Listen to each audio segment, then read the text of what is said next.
The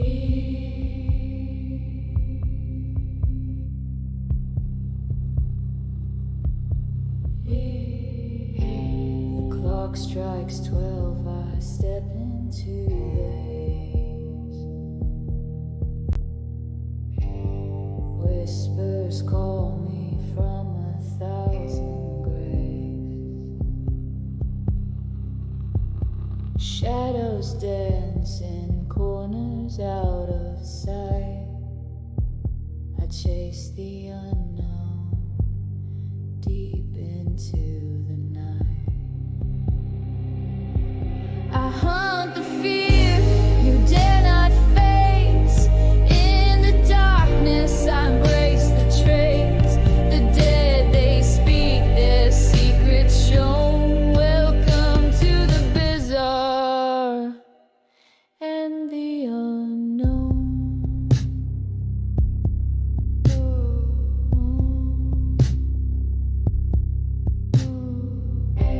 A flicker, a chill, a shadowed hand. The unseen lingers where I stand. Through creaking doors and empty halls, I hear the echoes of forgotten calls. I hunt the fear you dare not face. In the darkness I embrace the trace. The dead, they speak their secrets shown. Welcome to the bizarre and the unknown.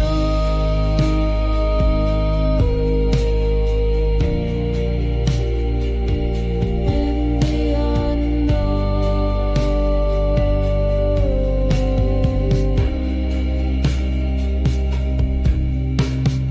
eyes that watch from a place unreal, a touch so cold it makes you feel they're near but hidden, veiled in shade. I walk with ghosts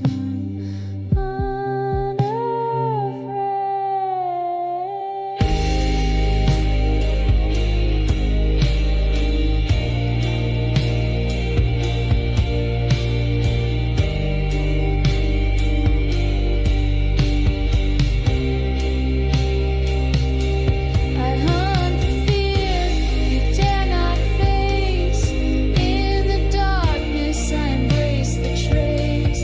The dead, they speak their secrets shown. Welcome to the bizarre and the unknown.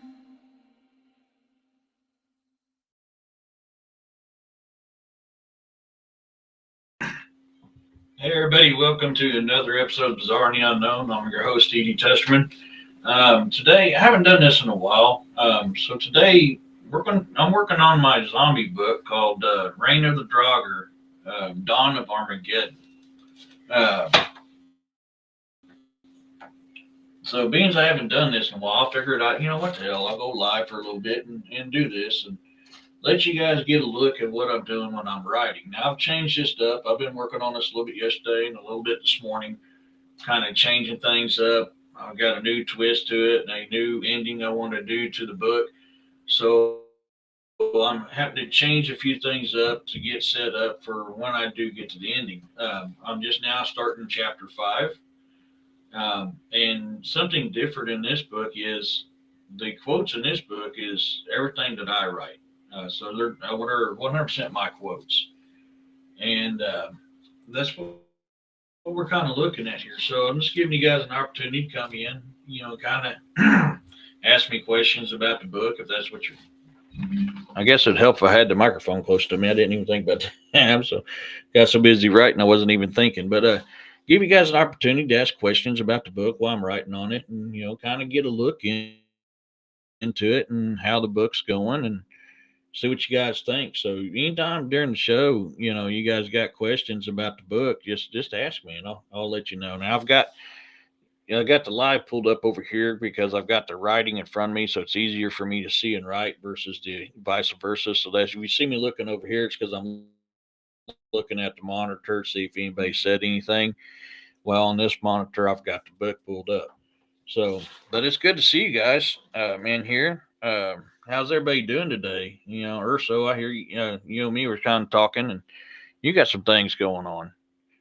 My knee's doing better, so I'm kind of happy about that. So I'm trying to get some writing in, and then later on tonight, I got to work on going through the evidence on that paranormal investigation I did.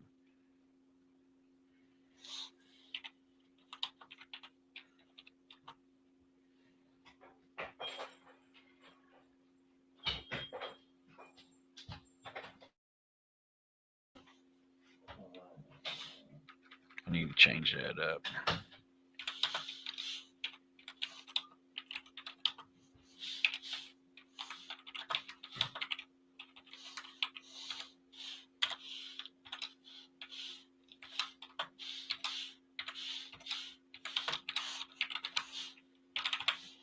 Okay. Yeah, they might be, man. I got up early because I was supposed to take the daughter to work, but come to find out she didn't have to go in. So I was like, well, I need to get some writing done because I haven't done this in a while. Because I've just been busy with life and everything else. So I was like, let's get some writing in. So chapter 5 is called Saints. And what I'm doing, there's a group that's getting ready to come after their survivors. Main character, being Jeff and his family, and his partner Ron. So Jeff and Ron, they work for Richards County Sheriff's Department as detectives. Now, Richard County is known as Buchanan County, which is where I'm from, St. Joe, Missouri area. But being as I can't use Buchanan County, uh, I chose its original name of Richards County. And Jeff, he's a former Marine. So is his wife. He done some tours in Afghanistan. His last tour, what he ran into in the mountains of Afghanistan, really jacked with him. Almost cost him his marriage, his family.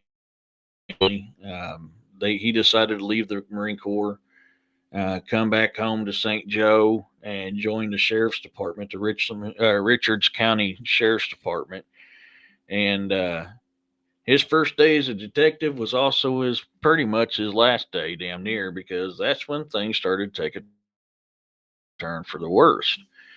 And so this book is based off of Draugars, which Draugars are the Norse version of the zombies. Okay. As of right now, we have two different types. You have the actual Draugar, which are powerful, magical shapeshifters. And then you have the lesser ones that was turned.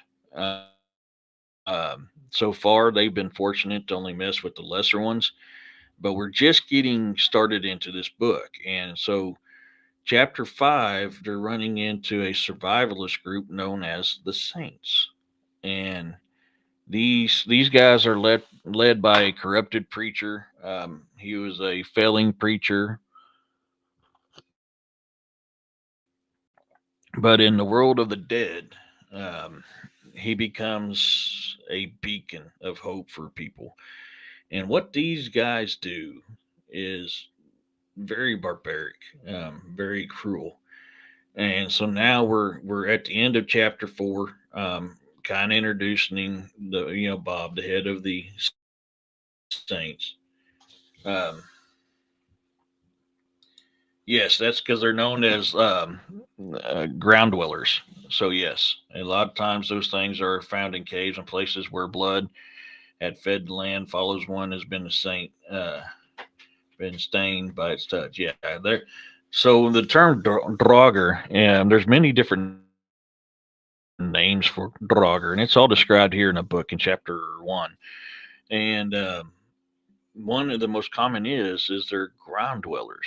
So yeah, you're right. They're found in caves, and that's why that was written with flashbacks that Jeff had from his time in Afghanistan and in a cave. Um, like all my books, I keep things locations accurate. So St. Joe is a real place. That's where I was born and raised. The streets, the buildings, everything I talk about is actual places in St. Joe, Missouri. So these things here, if you go to St. Joe, Missouri, and you follow this book, you can literally follow the path that Jeff and his people travel.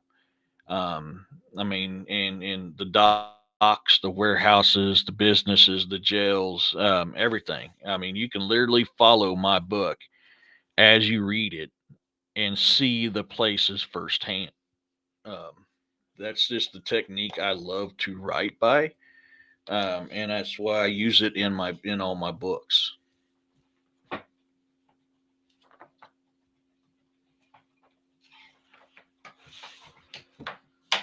So, like one thing here, I can't remember if it's chapter one. Let's go to chapter one real quick.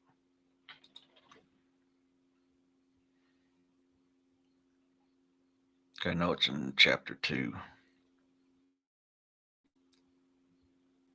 Like right here, this is the actual headquarters of United States Strategic Command. This literally is that paper that they claim was a training deal um, concerning a zombie apocalypse.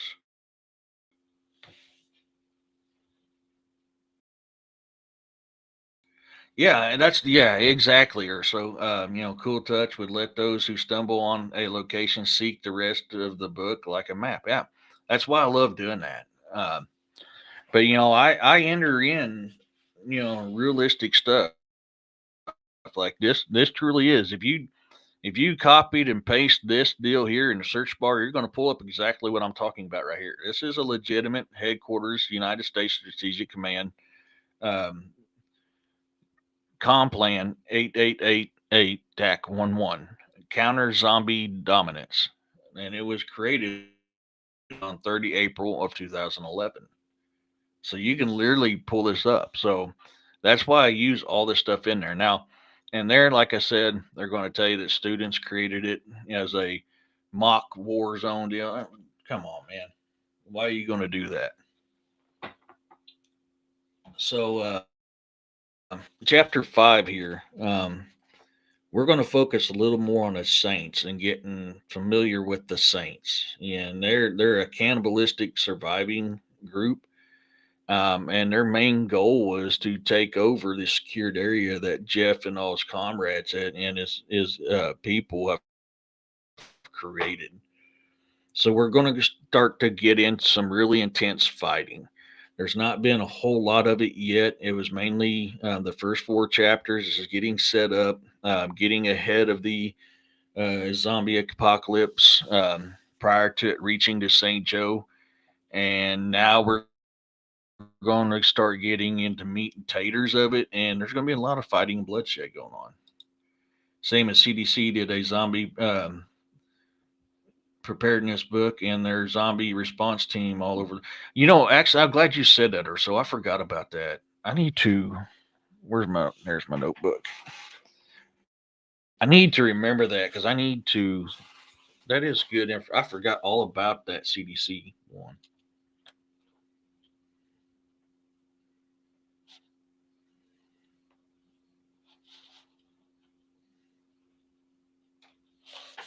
So this is my actual notebook for Reign of the Draugar.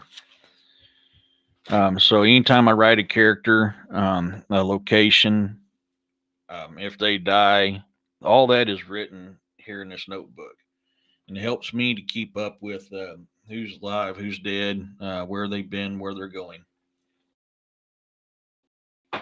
My memory's not as good as it used to, so writing it down like this in my notebooks is what helps me keep the story going.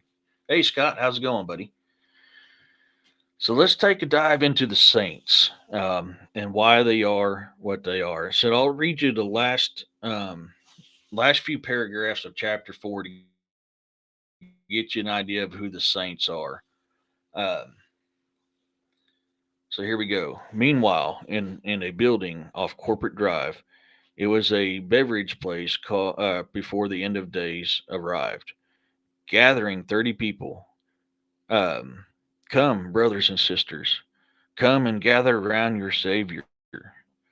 An odd-looking man hollered out. The people gathered around him and sat on their knees. He looked at them all and smiled. My children, the time has come. Those self-righteous people behind the walls need to be consumed for their sins. They have brought this evil upon us. Let them be consumed for it. Um, the people cheered their approval. The man smiled and looked over them. Then he lifted his hands and his head to the sky. Let us free them from their earthly skin and guide them to heaven. We are the saints. We are here to guide the unholy to paradise. Tomorrow we will break their wall.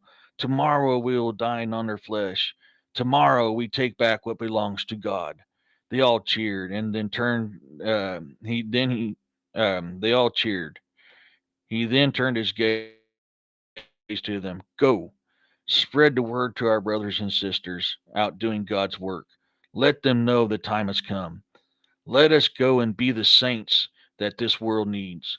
They all cheered and rushed out the door. They spread over the city and the outskirts to gather the others. He smiled as they all did his bidding, without question.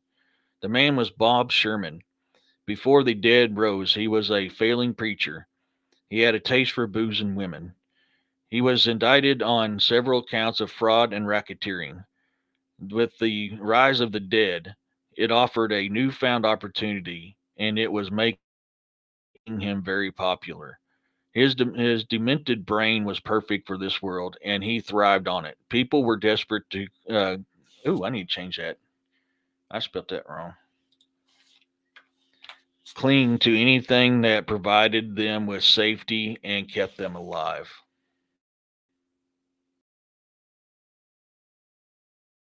Oh, it keeps automatically. Okay, I can see where clung. Yeah, okay, I can see it. People were desperate and clung to anything. Yeah. So this is the mindset of these saints. Okay. And that's where we're starting here on chapter 5. And the title of this chapter is Saints. Now, the quote I wrote, I don't know how well you guys can read it on your screens, but the quote I wrote for this chapter, some of us are saints, some of us are sinners, but some sinners call themselves saints, while some saints are sinners. This book I'm doing a little different, like I was saying earlier. Each quote for this chapter is the quotes I wrote. Like for chapter 1, it's called Odd Morning. Our past has a way of coming back to haunt us. It is what we do during that time that will define us. That's what I wrote for that chapter. Chapter 2 is called It Has Started. And the quote in this is the dead return and consume the living. The living kill what they need to survive and consume the dead. It is part of the circle of life. For chapter 3, the calm before the storm. I always hated the calm before the storm. Your mind plays out things in your head that are not necessarily real and can cost you lives. And then chapters 4 is turning the tide. The Norns weave our destiny. We mere mortals do not know what they weave for us. We can only hope that they weave something good for us. That something new I'm doing with this book is instead of looking up quotes like I normally do on some of my books, I'm actually writing them for this one. I don't know what you guys think on that, but it's a new twist that I'm trying out to see what people think. If they like it. And I've done that before. In some other books, you'll see that I wrote a quote and put it in there, but most of the quotes were quotes I've looked up. So like I said, I want to see how this goes. And like I said, anytime during this live, you got questions about this book, you got questions concerning this book, go ahead and ask it. I'll answer it. I'm hoping that you can see what I'm doing on this screen. That's why I'm doing the share, is so you guys can see what I'm doing when I'm writing. Uh,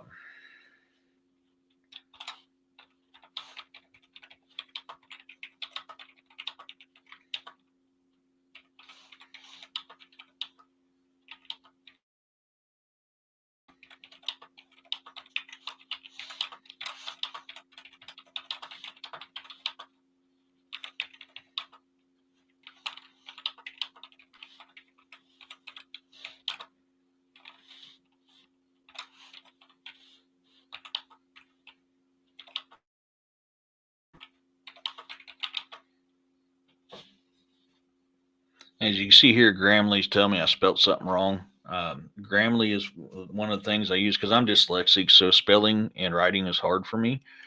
Um, so when I'll write a little bit, then I'll see what Grammarly has to say. If I like what they want to change, I'll change it. If I don't, I'll leave it. And it's one of the tools I use to help me to be able to write better.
So I'm kind of hinting on the people calling this the rise. So that's why you'll see Rise of the Dead quite often, or in like this instance, um, that she was before the rise, and because that's kind of what I'm hinting at what the survivors are calling this.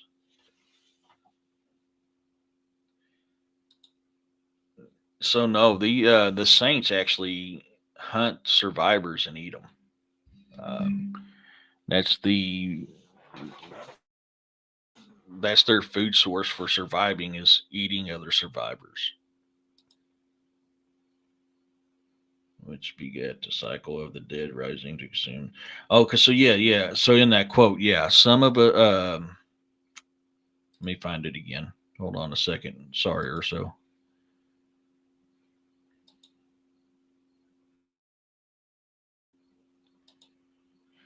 The dead return and consume the living. The living kill what they need to survive and consume the dead. So, when you hunt something, you've unalived it.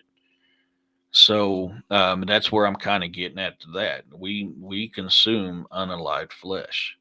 So the living kill what they need to survive and consume the dead. It is part of the circle of life. Yeah, that's what I meant in that. Sorry, bud.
Yeah, that's kind of why I wrote that way, because it's true. I mean, every bit of that's true. Um, so that's why I kind of wrote that quote in that manner. Uh, Grammarly's being slow. Here it goes.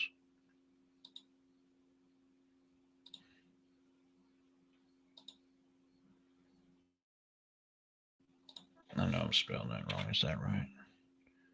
Yeah, I can't remember how to spell potato. Oh, I had it right the first time. Daggone it.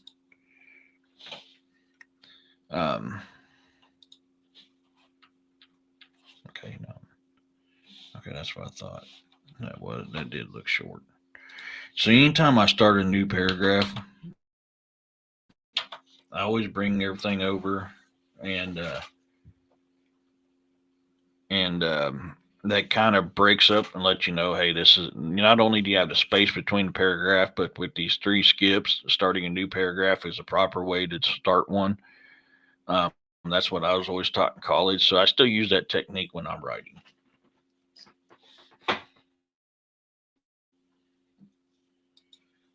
Yes, they do actually. Yeah, yeah. I mean, that is true.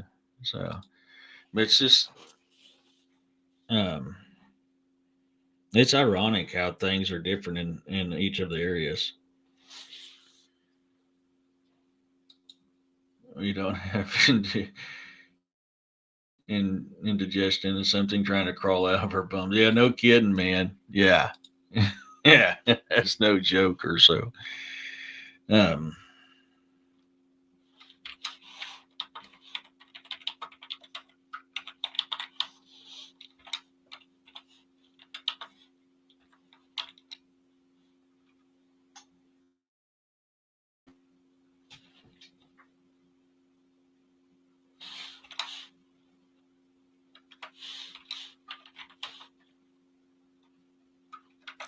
oh my god, I just forgot what I was wanting to have her say. I got to think here for a second. I got to remember what.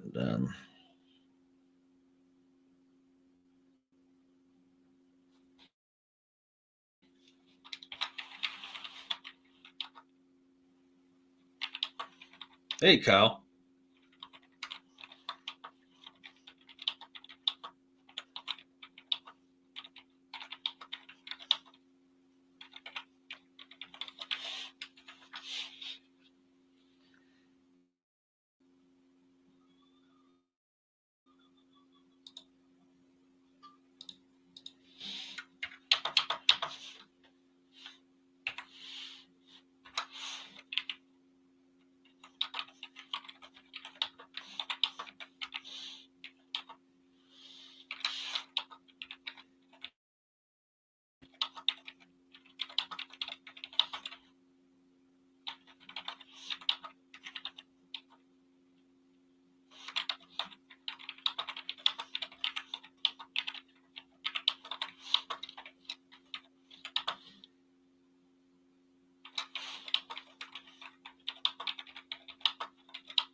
I think chickens.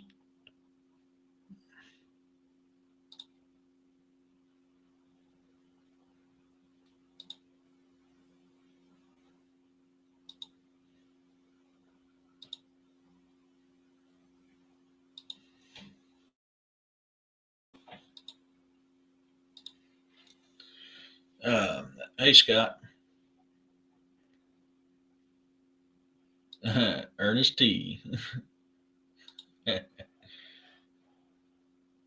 Yeah. So I'm working on my book, The Draugar, Reign of the Draugar, um, Dawn of Armageddon. I'd actually forgot I'd started this book. I started it about a year ago, and I was like, man, I really need to finish this thing. And I came up with a new ending, so I'm revamping the book and trying to get it set up for um, this new ending that I got in mind for it, because this is going to be a first book in a series of books. Um, and right now, we're just starting chapter 5, getting ready to get into the meat and taters of the fighting and stuff. And this group called the Saints. They're a cannibalistic survival group, and they're turning their focus onto the survivors behind the wall. So the first 4 chapters was, introducing the Draugar into the new world, how they prepared themselves. In this book, Jeff and all his um, fellow survivors, they got a jump on everything because they knew what was coming. And so this book is based in St. Joe, Missouri, back in 2019. And I started. That's another new thing I've done on this is I started adding dates up here underneath each chapter to give everybody kind of a mindset. Oh, no worries, Kyle. Um, Getting the mindset of what year it is and when everything's taking place, and kind of get a time frame for everything. So I thought that was a new addition that I think was good. Like I say, if you guys got any questions while I'm writing this, ask it and I'll answer it. Urso had a good question earlier because I'm writing all the quotes in this one. I'm not looking them up, I'm writing them all myself. And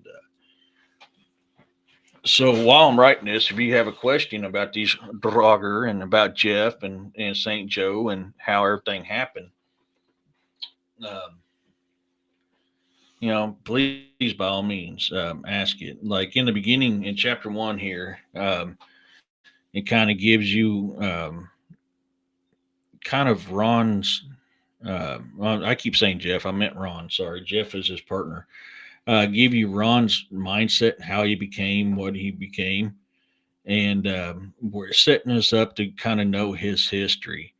And in the morning, he turned on the news when he was getting ready to go to work. Like here it says, I was a roadie for 6 years before becoming a detective. I turned the television on and switched it to Newsmax. They were covering a story in Norway. Early this morning, creatures crawled from their graves and began to feed on the living. They switched to an on the ground journalist. Yes, Mark, the dead have truly arisen. I am here with Olaf. He claims that he knows what these things are. Mr. Olaf, please tell us again what these things are. The old man smiled a toothless smile. You think you know everything. You put your trust and engulf your life in technology. The ancients are pissed, and now they have come to cleanse this planet. What do you mean? Asked the journalist. The Draugr have come back. They want to kill all living things. We are a blight on them. Death has come for this world. Loki has sent them to bring Ragnarok to Midgard. Olaf explained with a smile. So you kind of see, hey Joanne, you kind of see where this is coming in and becoming the story as it is, and why the dead have risen. I'm taking a new twist on why the dead has risen on this type of zombie book. And there's going to be some similarities to a lot of other zombie stuff, but I'm going to keep this really more focused on the Draugr and the truth behind the Draugr instead of the pop culture. But you'll see aspects of the pop culture in it because that's something everybody's familiar with. Um, and that's where we're at. So, we're just now starting chapter 5 and getting the saints involved.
For you, those of you coming in, the reason why I keep looking over here is because this is where I can see where you guys are writing, so I can actually got the book in front of me here. So that's why every now and then you see my turn my head because I'm trying to see if you guys are asking a question about the book. Got any comments? Like I said, let me know um, if you can see what I'm writing pretty good on this screen. Um, I'm hoping by doing it this way, it's a little different than what I've done in the past with these. Usually I just wrote it and read it out, but I'm trying this where I'm sharing the screen on here to let you guys get a look at it while I'm writing. So let me know what you guys think about that.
Um, oh, thank you, Joanne. I was hoping you guys would like doing it this way. Oh, no worries, no worries. It is. Ain't it? I didn't think about that, Urs. So yeah, that's a good point, buddy.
You see it better now, Joanne?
That's good.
Um, so we're about to get into the first big fight scene here. That's what I'm setting this up for. Um, Ron and the small team of National Guard that was going out looking for survivors and clearing some of the risen um, have now just been blocked off, and this survivor group called the Saints is about to make their first blow on Ron and the other survivors. Hey, Monisha, how's it going? So we're about to get into some really bloody fight scenes here. So I've got doing fight scenes in some aspects it's easy because for me because I'm used to it. Um, but it's also difficult because well I've been there, you know. So I use a lot of my experiences and that's I'm applying it to that. So for those who just joined, my knee's doing a lot better. So I'm trying to get some writing done. This is a book I started about a year ago that I need to try to get done called Rise of the Draugar, Dawn of Armageddon. And it's the first book of the zombie series.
I forgot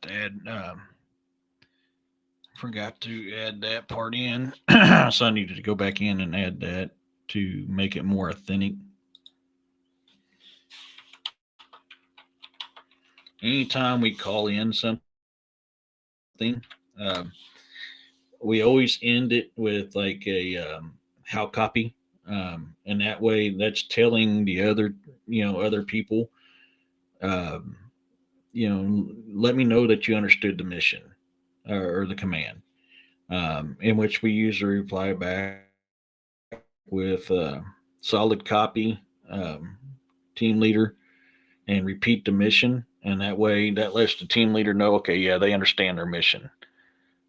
So that's why I had to go back in and add that because I forgot to add that at the end of his communication with Team One, and now he had to do it with Team Two.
So, how I'm describing how these 50 cows,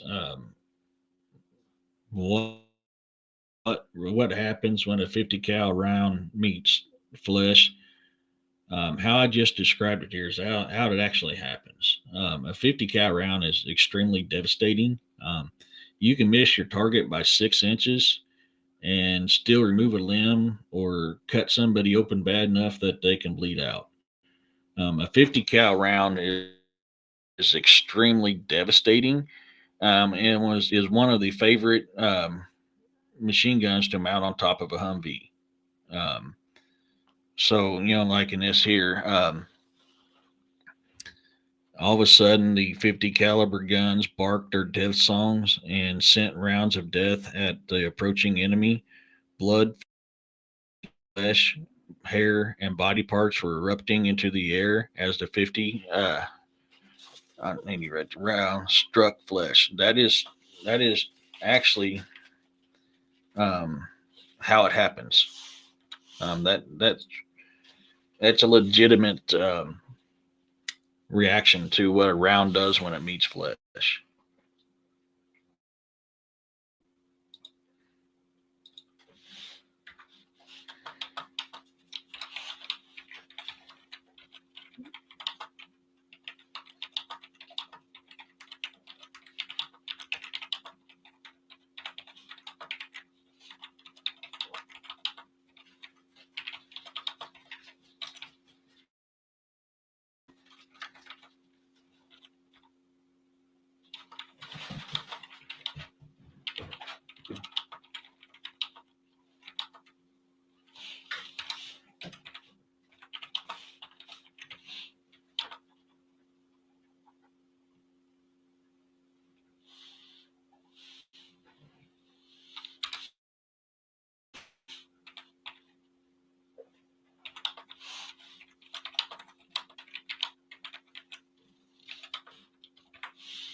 I'm being a dick today.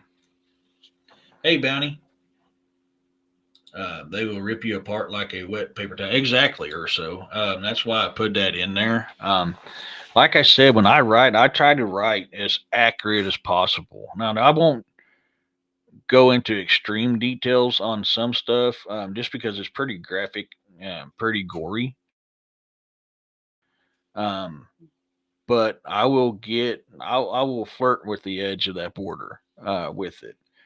So, every time I talk about in one of my books, when something does something to somebody, because that's actually what that thing does to them.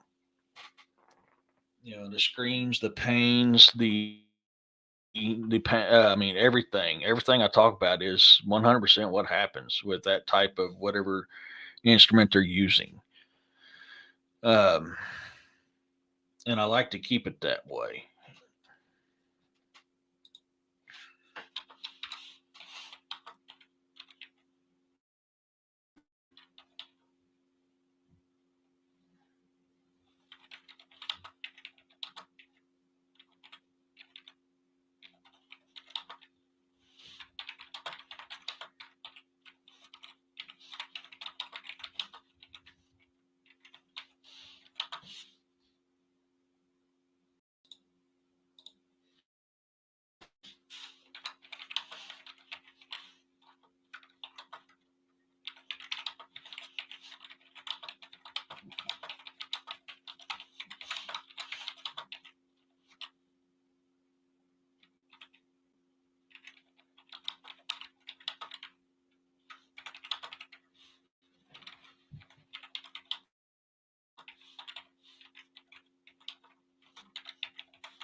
Like bone shards ripping through flesh, lodging in trees nearby. Exactly. Yeah. I mean, that 100%, that's what happens. It's no wonder soldiers come home, as my aunt explained, shell shocked. I can remember my cousin sitting in a chair in the living room just staring into space. I was only 10. Yeah. I mean, people, that's what I'm saying. People who's never served, especially never served in combat, don't understand what I always call it the demons in my closet. What demons we have in our closet and why we have those demons. Um, that's why it's hard for me to write this type of stuff, because I'm literally reliving things in my head as I'm writing it. But at the same time, it's also therapeutic for me because I'm able to get it out of my head, if that makes sense. And that's one of these things with me writing my books has been a huge therapeutic treatment for me, because I'm finally able to express it, if that makes sense. Now, usually my books are like 8 pages long. Oh, speaking of which, Joanne, I have your book coming in. It's supposed to be here to replace that bad copy that you got. Let me take a quick look. I think it's like somewhere around the 13th it's supposed to be in. Let me double check, make sure. As soon as it comes in, I'll have to mail it to you. 17th, between the 17th and the 17th, it's supposed to be in. So as soon as I get that in, I'll have to mail that out to you so that you can have to replace that copy. For some reason, they put the manuscript for the Dolphs in a hard copy and not the Saga of Grimson. So I apologize for that, and I do have your replacement coming.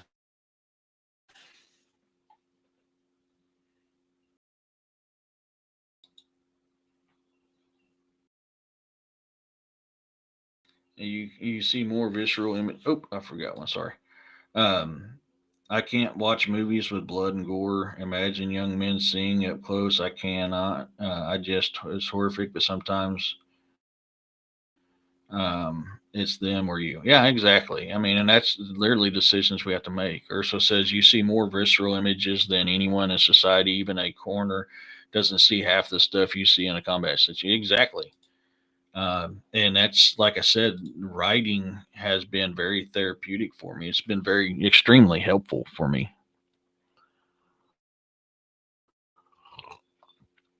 That one book that I've started that's basically a Black Ops Marine counterterrorism group.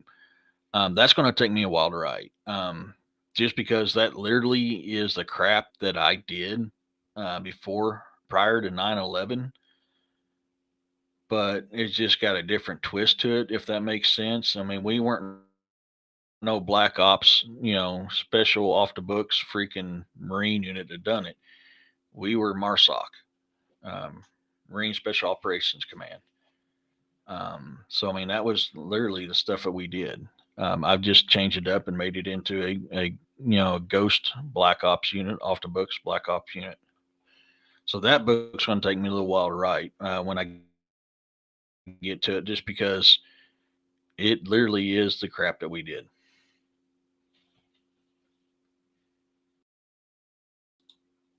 Yeah, I mean, yeah, you're seeing things real time as a coroner sees the aftermath, not the actual event. Yeah, I mean that's true.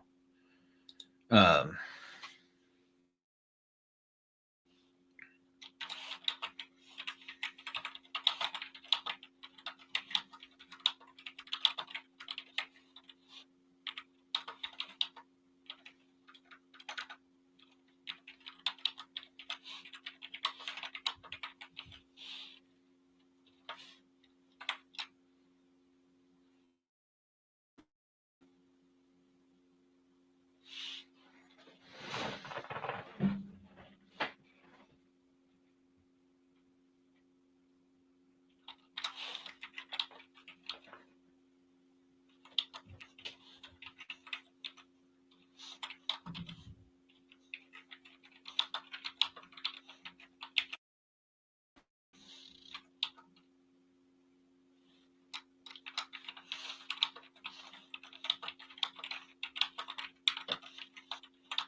um, okay, let me get back to this. Hours. People had no idea you guys went through. Soldiers in their new uniforms go off to war. Proud Americans. The reality of being there, just can't imagine the fear. Yeah, even movies blowing things out of proportion when you get show, especially by the .45 and the 9 mil, even 5.56. You don't fly back like a truck hit. You drop like a sack of taters. Yeah.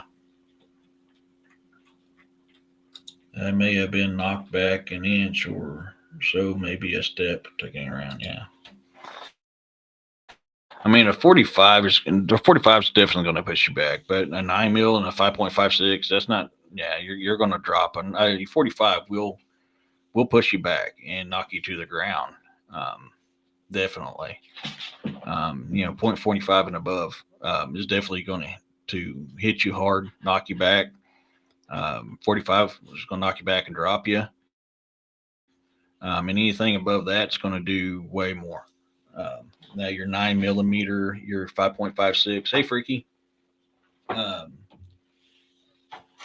in certain areas that it hit, yeah, you're going to stumble back, but a lot of times you'll either drop like a rock or stand up and go, damn, that hurt. Depending on where it hits you at. Yeah. Hey, yeah, how's it going today, freaky? Dad worked in the kitchen peeling potatoes because he had ulcers. They removed 1/3 of his stomach at the army hospital. He was lucky. Holy crap.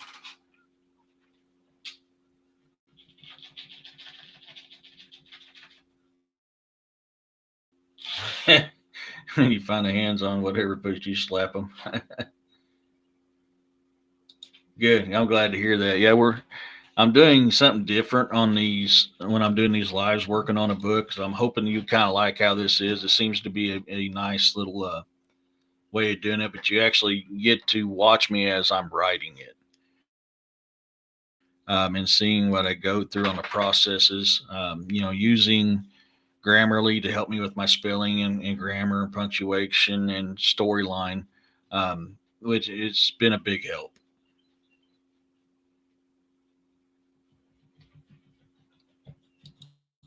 357 or a 44, but won't knock you back like 5 or so feet. That's no, yeah, no, it won't. Not, yeah, no, not a problem, Joanne. No worries. Yeah, I was just, I'm kind of working on this book. We're starting chapter 5. We're getting into the big part of the fight scenes now. The first 4 chapters was kind of getting you set up in the mindset of what's happening in St. Joe, Missouri, when oh man, my mouth's dry. I can't even roll my R's. When the Draugar began to take over. So now you're getting into your first survivor group that's wanting to take what Ron and his people have. And so we're getting introduced to the Saints. You kind of get a little bit introduced to them at the end of chapter 4, but chapter 5 is solely focused on them and the beginning of the fight between the two groups. Um, so about my 4th book is when I started using Grammarly. I've went through some of my other books and re-edited them with Grammarly. And I like Grammarly, but Grammarly has a tendency to want to put crap in that ain't right or change how you talk because it doesn't fit with the new age.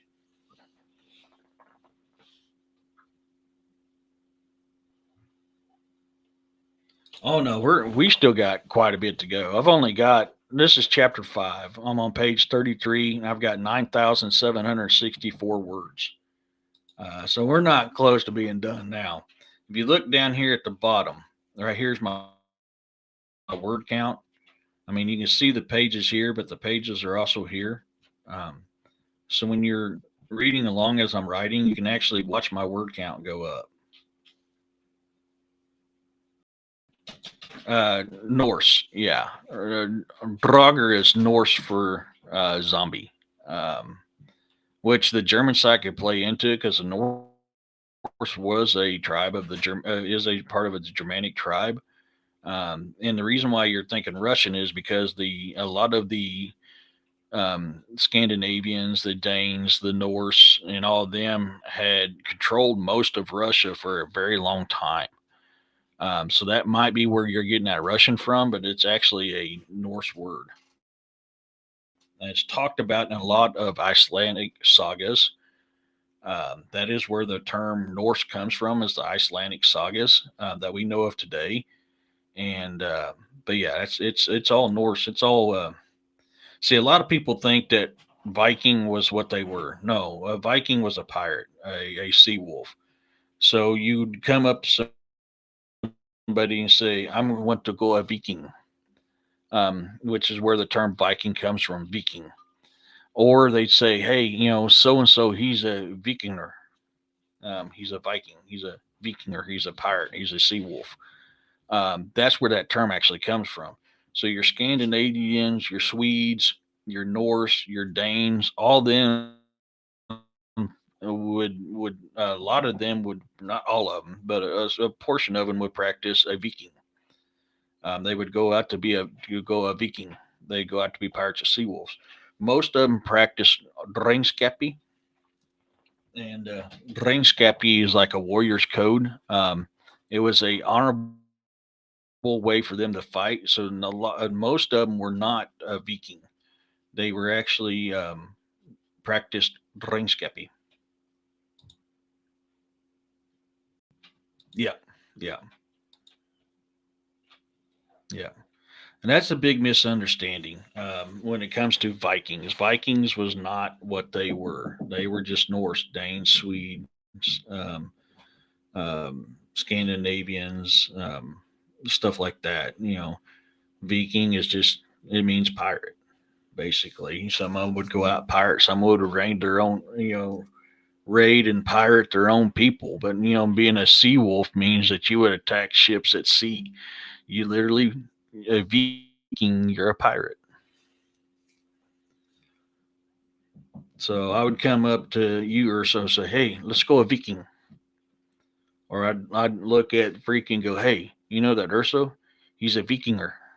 That means, hey, let's go pirating, or he's a pirate." And that's how you correctly say that phrase, a Viking or Vikinger. Hey, Roger. So that's being's my family is Norse and Dane. A lot of my books is based off of that mythology because that's my family history. So that's why this is not, called a zombie book. It's Draugar, because that is the Norse way and the Icelandic way and the Greenland and Scandinavian and Swede and Dane and all that way of saying zombie. But a Draugr is not only known as a zombie, but they're also classified as a vampire. They feed on the blood and the flesh of the living. They will enter your dreams and antagonize you and torment you in your dreams. They will come in your homes. They literally can go through solid objects. They can enlarge themselves. They can shift the shape shift. They can increase their strength. They can do a lot of stuff. And so when you're tasked with, or when you have Draugrs infiltrating your home, it's so hard to fight them because there's really no good way of stopping them because they can go through solid rock. If you enter a Draugr's tomb and try to take his riches, that will bring the wrath of the Draugr upon you. If they were cruel in life and tormented people, a lot of times they would come back as a Draugr and continue to do that even in death. So this is how these Draugr are. So it's a little bit different than your pop culture zombie. Um, of course, zombie comes from the voodoo and hoodoo side of things. That's where zombie comes from. Um, but yeah, that's where that comes from. So that's why I call them Draugr, is because that's what is tied to my family. Is we my family's history is tied with the Draugr. When you go out, okay, give me a second, guys. I got to open up the door. Nine, stoppa.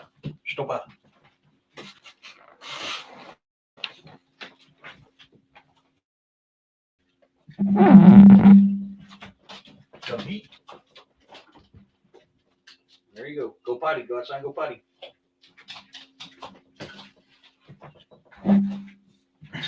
Or pig Latin. So yeah, no, nine, stoppa writing.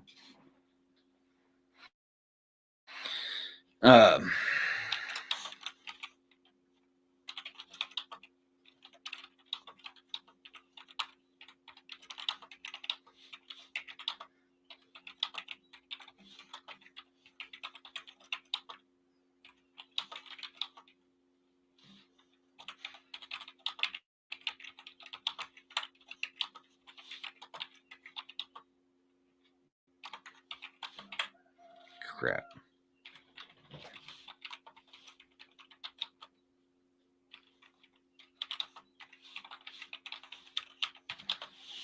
I just realized I think I missed something in here.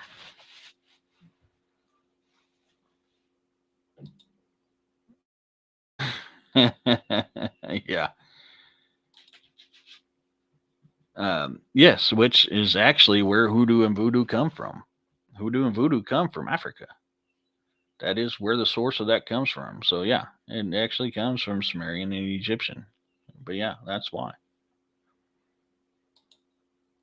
Just didn't have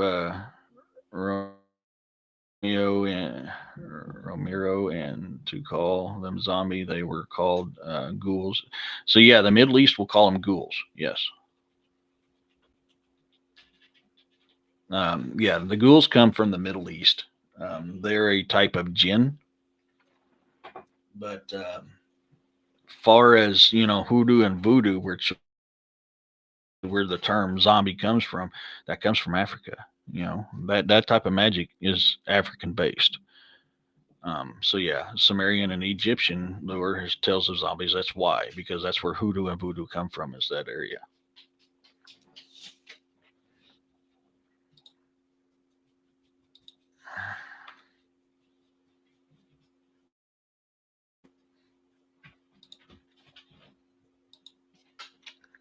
Oh, I just realized. I think I did something. Yes, I did. I started writing in a different way than what I was actual writing it.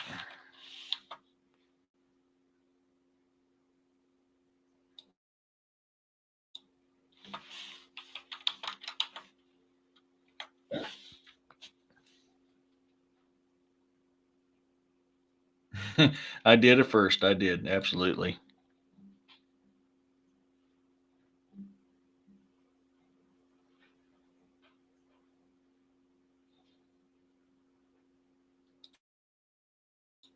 So I gotta go back in and write it because sometimes I start writing this differently than what I'm actually writing it. So that's why sometimes it takes so long because I gotta go back. Oh crap! I got out of the writing.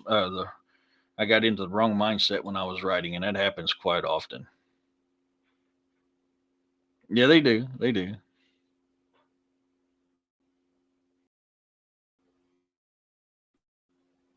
Yeah, no kidding. Or so, no kidding.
When I was little, I thought zombie meant someone that just follows anybody blindly and has no strength in their self belief or of strength. Well, in some essence, yeah, I can see that. Yeah, I mean, more people are zombies nowadays because their nose is so far stuck up in that technology that they can't look around, and that's why people get hurt and killed. So I kind of phrase modern people as being zombies, which is why that was the basis for this book, or why the zombies came back.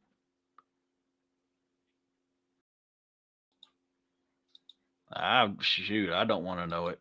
I don't want that type of dark magic on me. Hell no.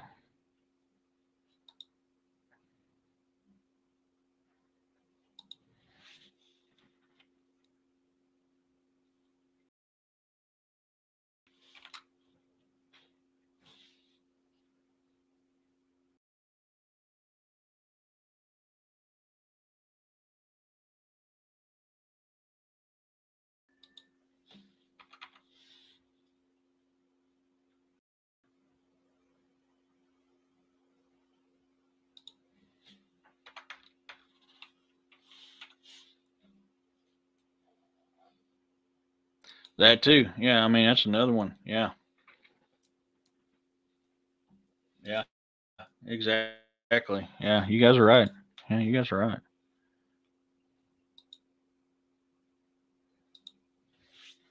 I gotta go in and correct all this because I got out of the wrong writing mindset.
See, like there, it wanted me to change that to watches instead of watch. That's not how it is. That's why I have to dismiss it because it ain't accurate.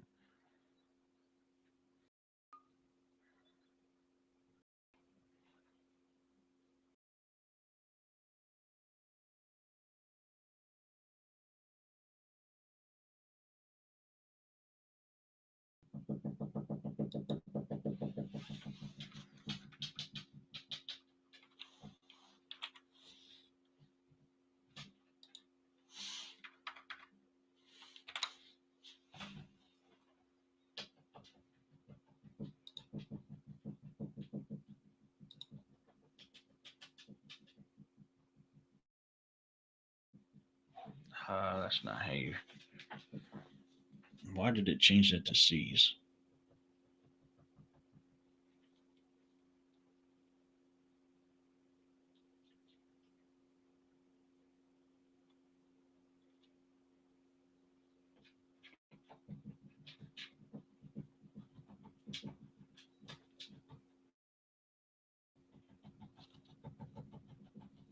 This is another technique I do when I can't think how to spell a word.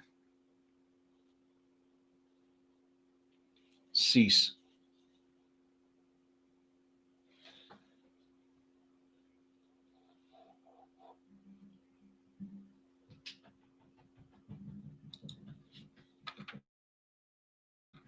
So I got because of my dyslexia when it comes to spelling and writing and reading.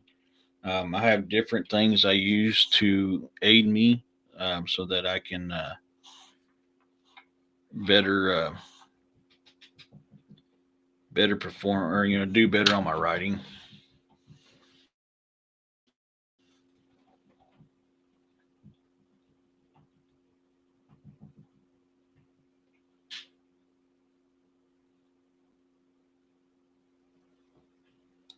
And don't think like me and have your characters looking for hands on things to push back. Yeah, no kidding. Somebody shared a video like that on Facebook last night. Scary stuff, and one girl looked like she was maybe 3 months with child. Holy crap! Yeah, I've had a few here. The house I call them cows and want to go cow tipping. Shit. Yeah, thank you, Bounty. Yeah. I looked and I was like, I don't remember writing that way, so it must have been Grammarly that changed it. So I was like, I better check the spelling. You refrain from doing so. Cows have been trying to say move for the longest time, but can't get the V part out of the word.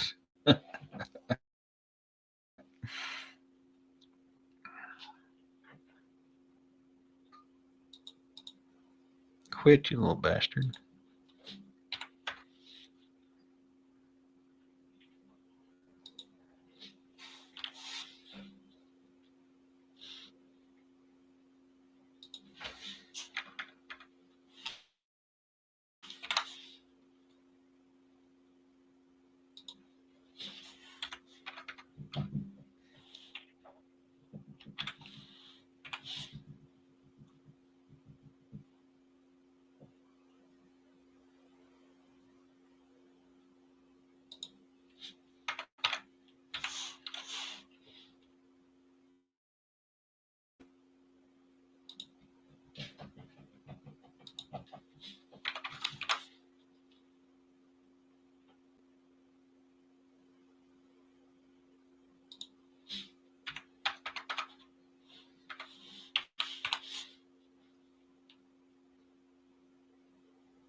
Okay.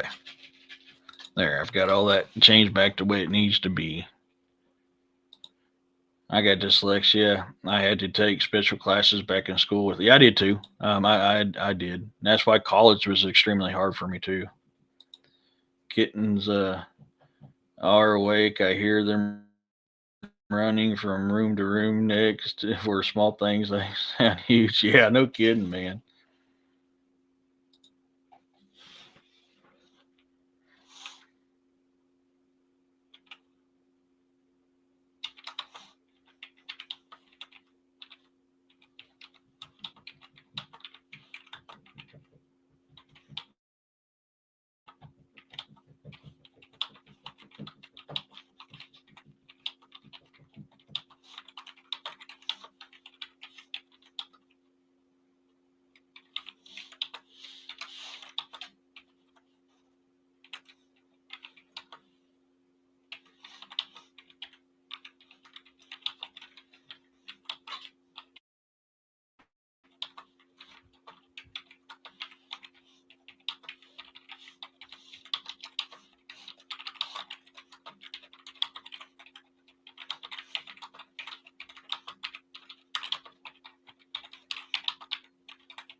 Um,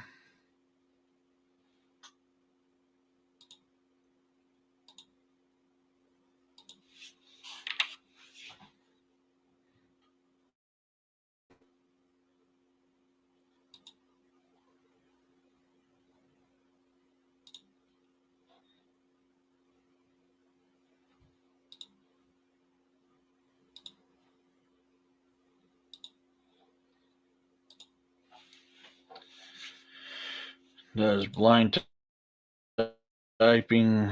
There should be no dyslexia issues, right? I don't know, man. Ricky, give me $5 and I'll tell you another five, and I'll tell you another $5 and I'll tell you all the details.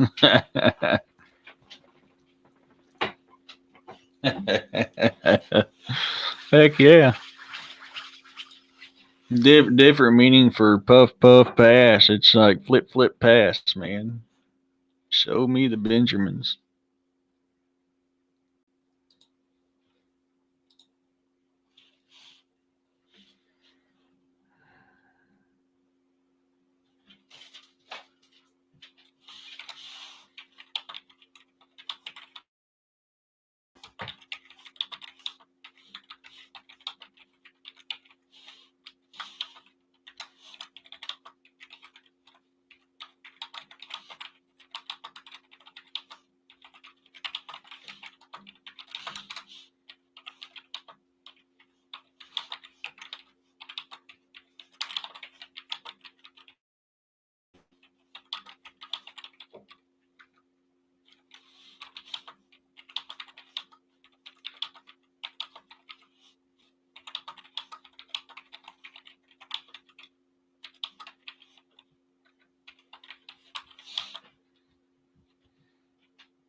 Ooh, God dang it.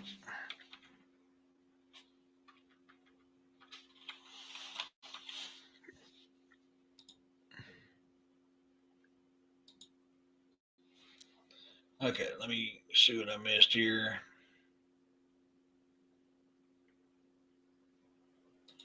Hey, take it easy, Freaky. Thank you for coming in.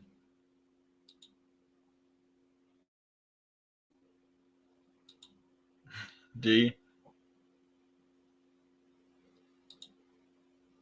It's like I'll have in my head that I got to add this here, and then for some reason I'll get everything, but not the whole thing.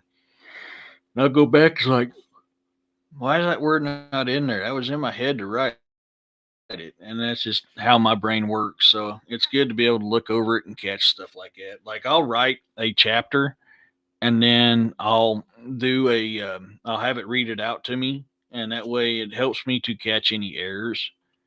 And then every time I finish a chapter, I upload it to my Patreon for my IHNYR readers, so they can look over it and let me know what they think.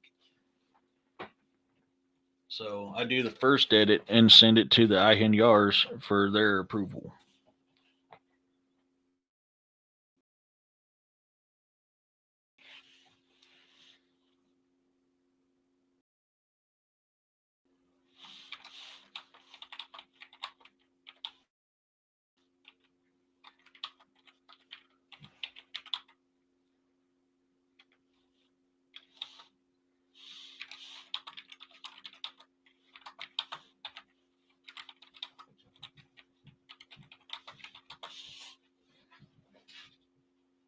I gotta.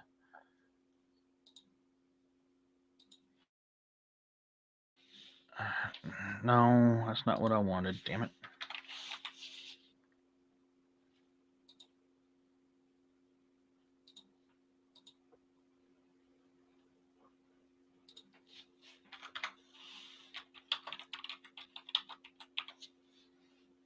There we go. That sounds better. I gotta look at a map real quick to see what streets I'm at. Like I said at the beginning of the show, I write everything as accurate as possible. So I'm constantly going to my map and going to St. Joe and looking at the streets to try to determine where I'm actually at. And that just provides for better reading. So, like I said in the beginning of the show, you can literally read my book and go to St. Joe, and every place that I'm writing in that book is there. And you can go to the actual locations.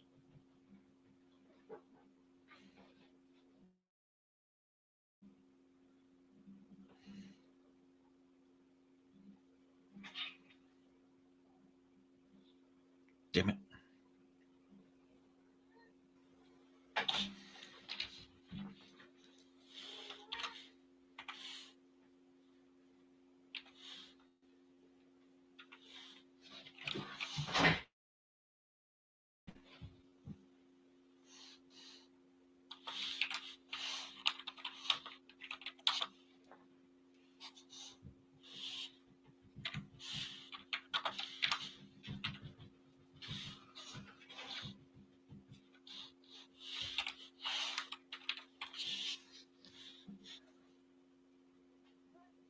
Oh, you little.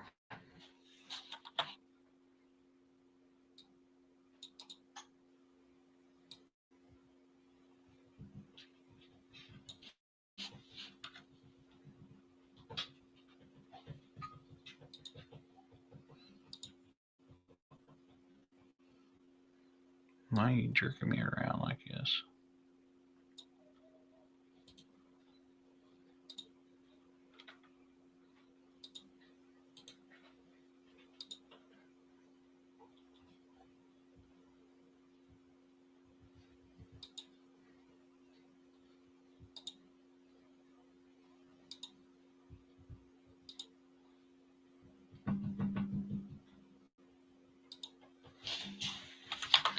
So you can actually type that in. um, Zolvany Street and 6th Street on your Google Maps, and it'll take you and you'll see the buildings in that area.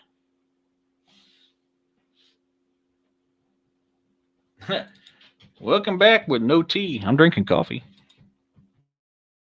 Drinking Black Raffle coffee. That's a cool detail I appreciate. I read books that have flawed info. Went and looked up info, curiosity, and complete. Yeah, it's kind of, yeah. I kind of think the same way, and that's why I love writing every single one of them books. Even my sci-fi, the locations are actual, true locations. You can look them up.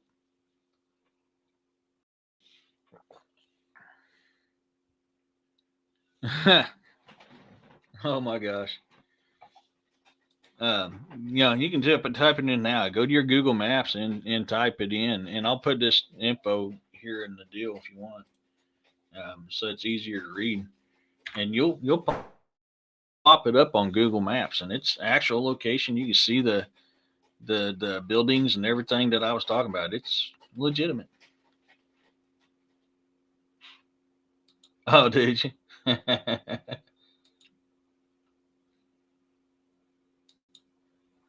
I was going to ask how easy it is to build the world, but you're using really. So okay, so that is actually a very good question, Freaky. Yes, I'm building a false world, but I'm building it on the bones of reality, if that makes sense. So that's how I build my world. I take actual locations and actual places, but I build my world around those actual locations and location or places. So it's kind of a mixture of both. When I'm writing, it literally like any one of my books. I mean, seriously, any one of my books, you can actually look up where I'm describing, and you'll find that area that I literally look at maps and go, "This is where I want this to take place," and I put that description in there. And you can do that with every single one of my books. Yes, you want the story to transport you there while immersed in reading. Absolutely. Yeah. 100%. And that's why I love that writing style. And I know exactly what you're talking about. When you talk about, I'll read a book and I try to look it up and it ain't there. I've done that. And it's like, okay, yeah, that's great. I love that. But I would like to actually see that location. Um, I mean, and there's times that you absolutely cannot have a location of what you're trying to describe. So you got to make something up. But I think I've only done that mainly in my sci-fi. So I took the actual planet in my sci-fi. You'll see what NASA calls that planet, and then I tell you what I call it. And I use their description, and then after the terraforming happens, I describe it how it is in my head. But those planets are actual locations. The temperatures, everything of that planet is legitimate planets. You can go there, look it up, and all that info I wrote in my book is the info they have on that planet. Now, if I terraformed it, obviously that changes it, but it's still the same. It's still the same planet. So you can actually go there and do that. So even in my sci-fi books, the locations are every location I talk about in my book, even on planet Earth, is actual true locations. In fact, the house that I talk about in my sci-fi book, I Hinyar Book One Emergence, it's my home. That's why I did that video a while back when I was talking about. You see this spot here when you read my book about this location of the shuttle touchdown. Um, that is, I done a video of the actual location of where that shuttle was set at that they went to go um, to leave Earth, and that's actually my home. I'd put my home in that book. When I read, I don't see or hear anything around me like my surroundings. When in the story, I see as though I'm actually at the spectator of the events. I'm reading. I like silent observer. I don't know. That's what I love too, Urso. I love being to do that as well. And that's why I try to write everything as realistic as possible and as true as possible because it helps you to immerse yourself in that book even more. That's just my feeling. It is for others when they read. Mhm. So when I'm always saying, I love to write my books so that you can escape the current reality. That's what I mean.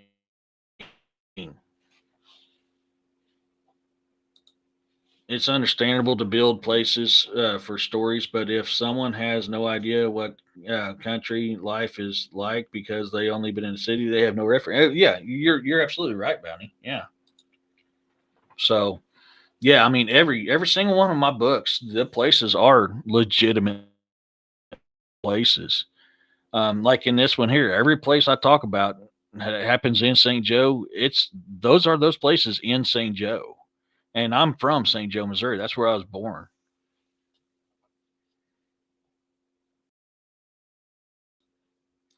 It's like Edie wrote me a letter. I'd hear his voice as I read rather than my own. I do that quite often, or if I don't have a voice to associate it, I make one up. I do that when I read too. Um, you know, like the smells I talk about of the city, that's actually what St. Joe smells like. Um, it's sad, but it's true. It's actually what St. Joe smells like. Like so, my last book I put out, Beast of the Ozarks First Kill, takes place in Pineville, Missouri. Every single restaurant I talk about in there is an actual restaurant. You can go there and eat. The menu is the food that they eat is off of their menu, and it's places that I've eaten. The location where these fights happen and locations of where they done stuff is actual locations that I've been to at Pineville, Missouri. My family's from Pineville, Missouri. Oh, now that I can't do URSO supervisor, we'll now have to that we know what he sounds like. It could happen, I guess. Yeah, like I got to get one of those books down to Pineville because one of the restaurant owners is like, "Dude, yes, I want one of those books when you get it done." And I meant to order two of them. I didn't ordered one, so I'll just have to take that down there to that restaurant, and then I'll sign it for him. And I'll have to get me another one to keep because I keep a hard copy of all my books too. I've got all my books on hard copy up here on my bookshelf. Even though I wrote them and even though I've got them on audiobook, I still like having a hard copy of my own book that I wrote. So I keep them in my bookshelves. But that's why I do it. So I mean, if you ever curious, I mean, you can type it in and bam, it'll pull you right up on Google Maps and show you exactly where I'm talking about. And you can, as you're reading, you can go, oh, they're here. Oh, this is what this looks around here. And you can start putting that image in your head of what's happening. You trade me a book for a meal. Oh, what kind of meal? Well, after that, it really depends on what kind of meal. Oh, man, I forgot to do a street view. Okay. Right there. Okay, let's get a street view. Let's see what building I want.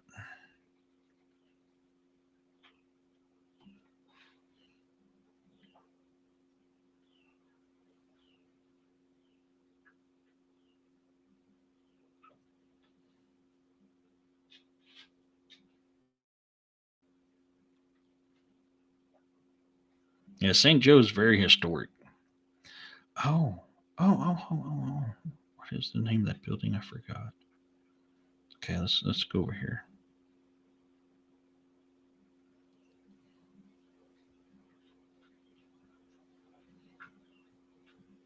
I forgot that building was there. That is actually perfect for what I'm wanting to write. Okay, I gotta find the name of that building.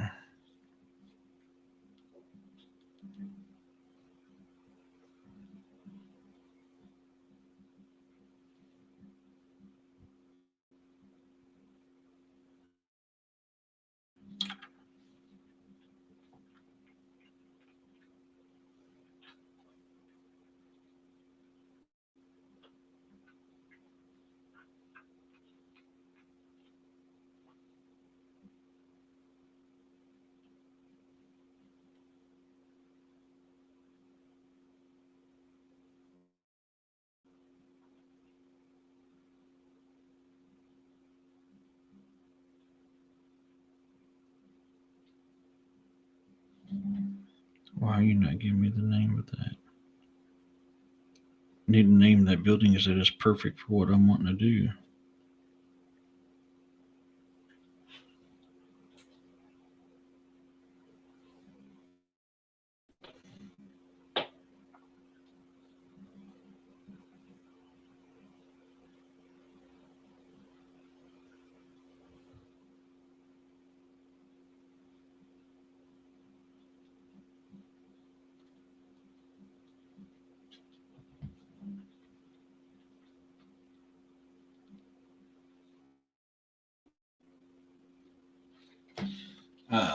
Oops, sorry guys. Oh, steak, yeah.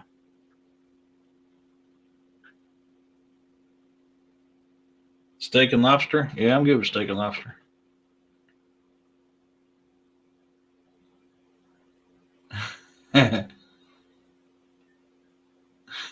Signs with edible food.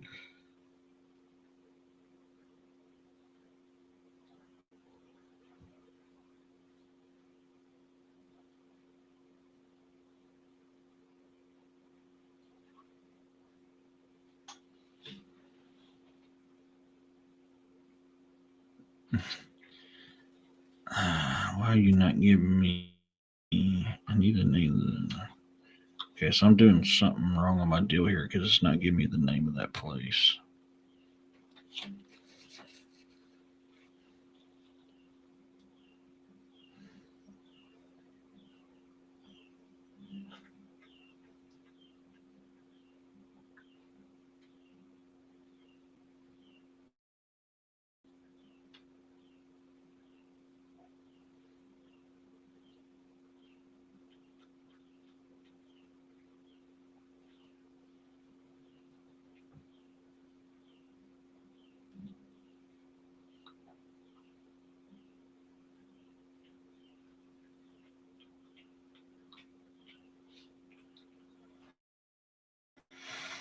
Hmm.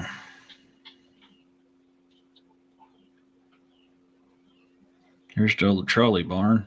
God, I remember riding the trolleys in St. Joe. They used to have the tracks down the center of the streets in St. Joe where the trolleys would travel up and down.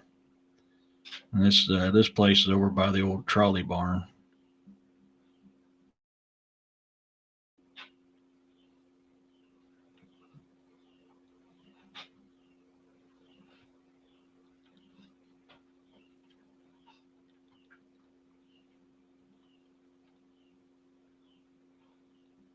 For the life of me, I can't find the name of this building.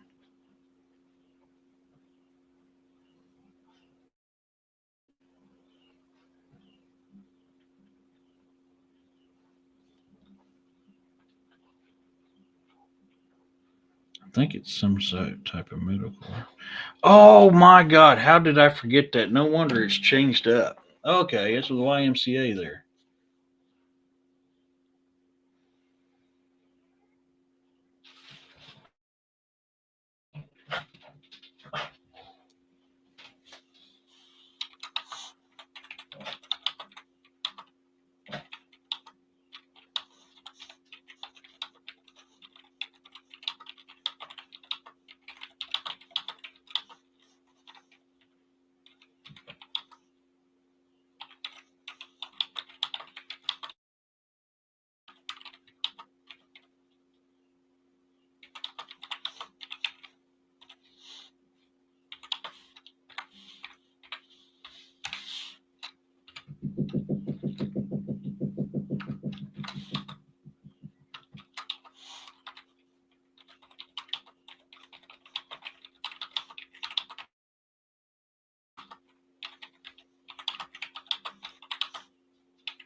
Okay.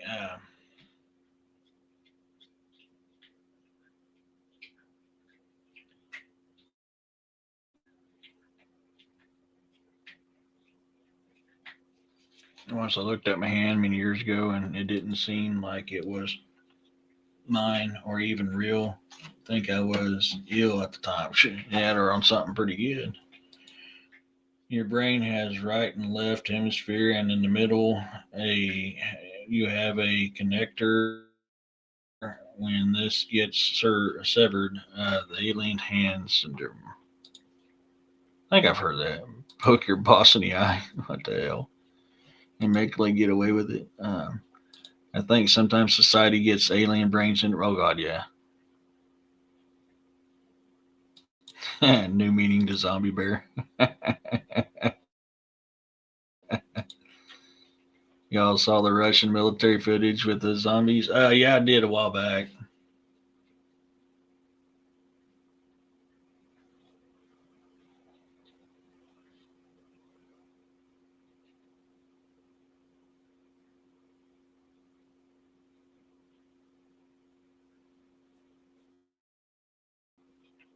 Yeah, I've seen some of the most recent ones as actual video games, but people are putting it out as actual zombie attacks, and it's a damn video game.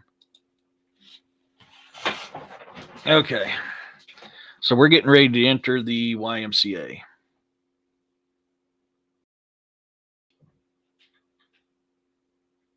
I think I know which one you're talking about, but it's been a while.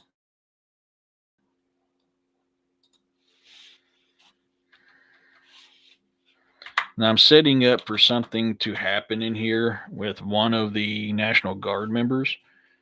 So I'm going to have to really think on how I want to put this up because this is where Ron and everybody finally figure out that these people are called saints.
Um,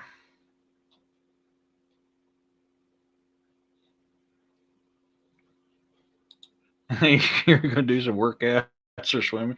There could be Draugar in there. You're going to have to be careful, Freaky. Is there a way to be infected that a guard member could touch on or eat? Is there a way to be infected that a guard member could touch or eat? I don't know if I'm setting it up that way or not yet, Urso. I mean, I kind of have. So if you're killed by one, then you're obviously turned. But I don't know if I am going down the pop culture version of you getting bit, you can turn. I haven't decided yet on that. Or if you eat infected meat, if you get sick or turned. I haven't decided on that yet. Yeah, no kidding. Yeah, I don't know if I'm going that way yet.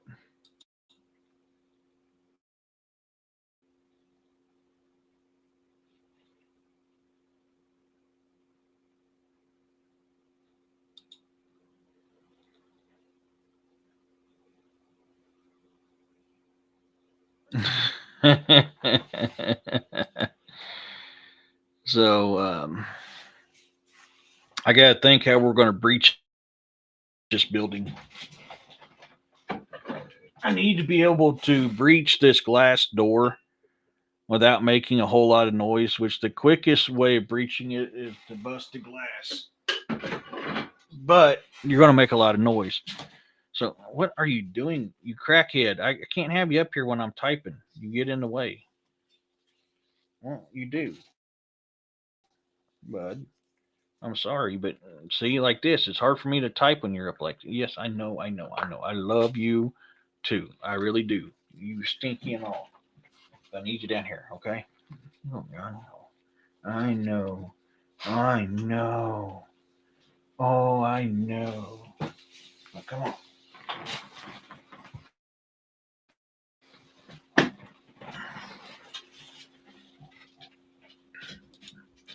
Well, and that's what I'm trying to determine how I want to do it. So the with the Draugar's magical abilities, they can turn people. So I'm wanting to keep that mindset when they create lesser Draugar, but everybody and their brother's always done the virus or a bacteria or a parasite. So I'm kind of wanting to do mine a little different. But yeah, screaming high pitch. Yeah, no kidding. So I mean, it's the zombie virus is created by dark magic. Um, it's not technically a virus. It's more, if you're going to look at it on a scientific, biological scale, it's more of a bacteria than it is a virus. But it's actually dark magic.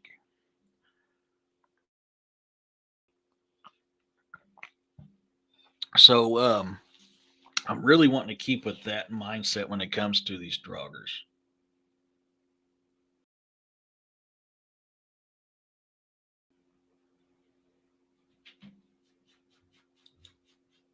Yeah, but that's kind of where I'm leaning to on this. Is more the dark magic side of it. Um, but in all reality, when you listen to the pop culture's versions of how you become a zombie, it is not a virus. It's a parasite. It's a bacteria.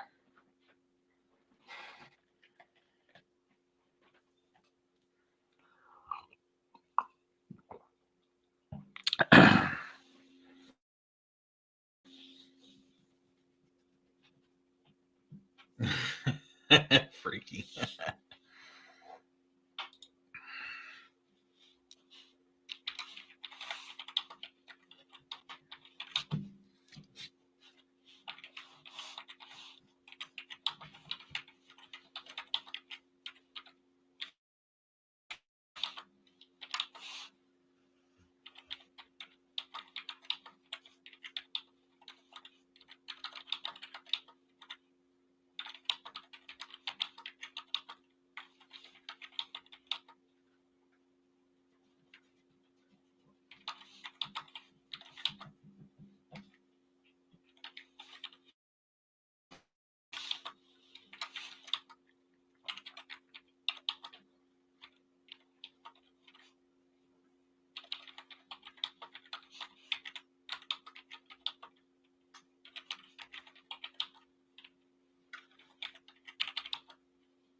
What the hell are you doing?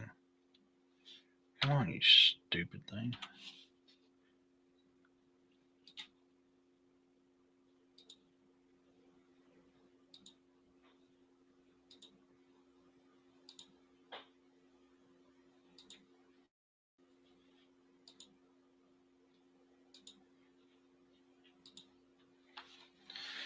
Um,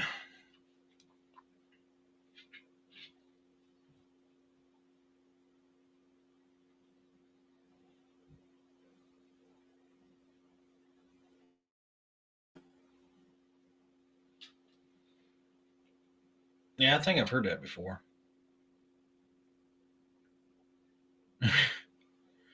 Oh yeah, being bug bites humans. Oh boy, we have zombie fungi that takes over. Yeah, I'm out running errands, so I can't type much. No worries, Manisha. Just you can do it whenever you need. You can. I'd rather you be safe than trying to message in here. So listening is way more important than actually typing, and being safe is even more important than that.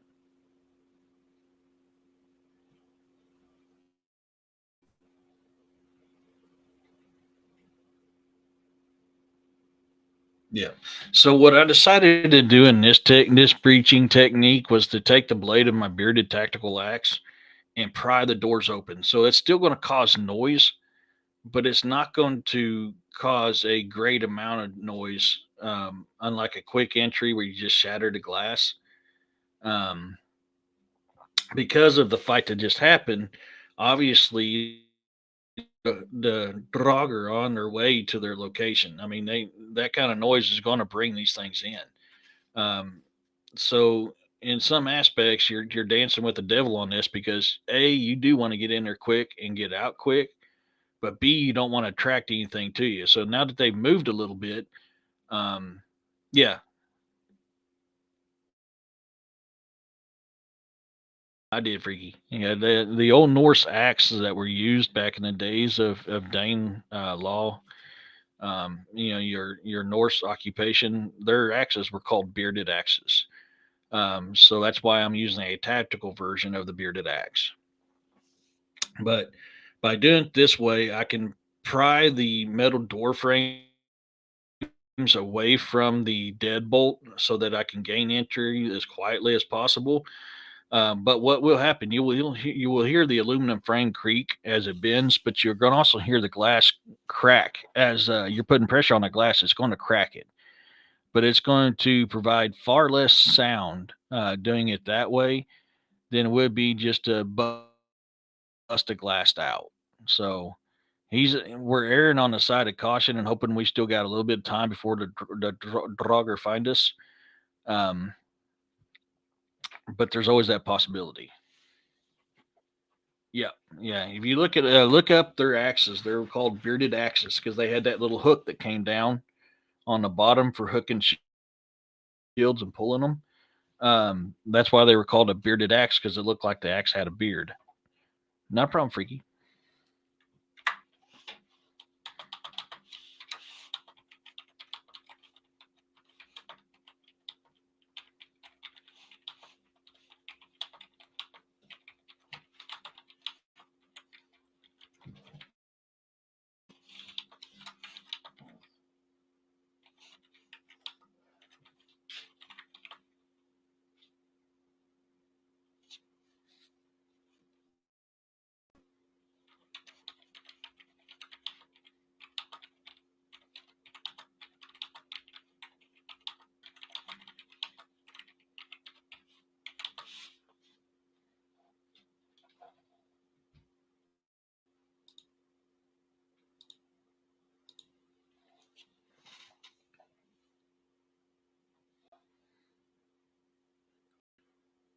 Okay, so we're on page 4.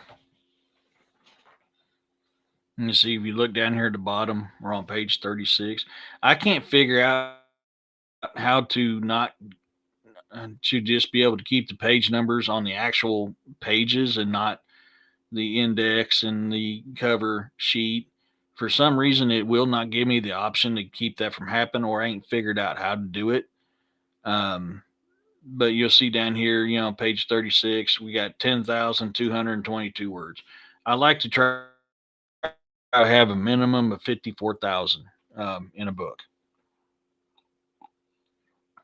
which gives it roughly a 6.5, 7 hour read. But I try to keep it at a bare minimum of 54,000 words.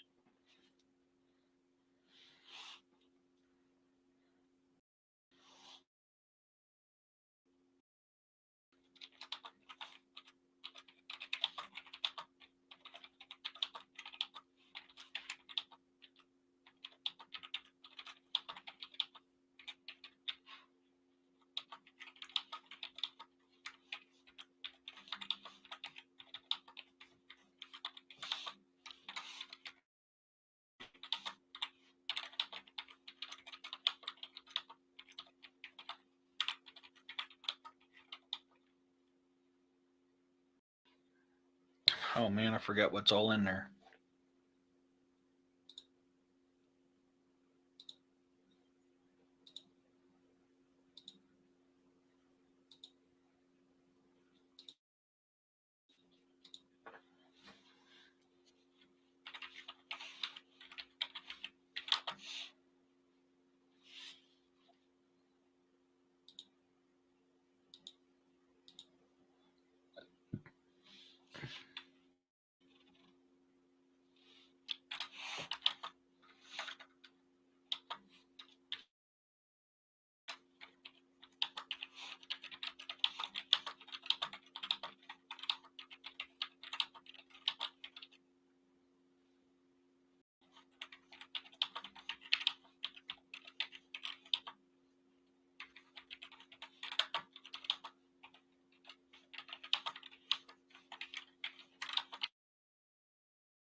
How many pages? I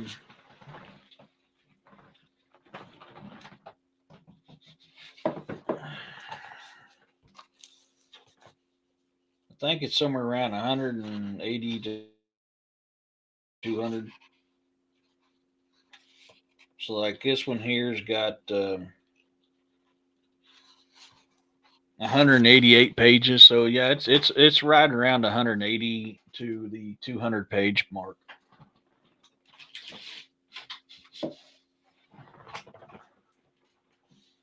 I couldn't remember off the top of my head. I knew it was somewhere around there.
So if you notice at the end of this, it says, Spectre, this is Eagle, send your traffic over. Hey, Candy Wolf. Over means, hey, I'm done talking. It's your turn to talk. So when you hear that, that's what they're talking about. Is he's acknowledging, hey, I hear you, Spectre. This is Eagle, confirming that it's Eagle responding to Spectre. And then he says, over. So that's key for Spectre to be able to go, okay, it's my turn to talk. Now, when he says Roger, that means confirm, you know. Um,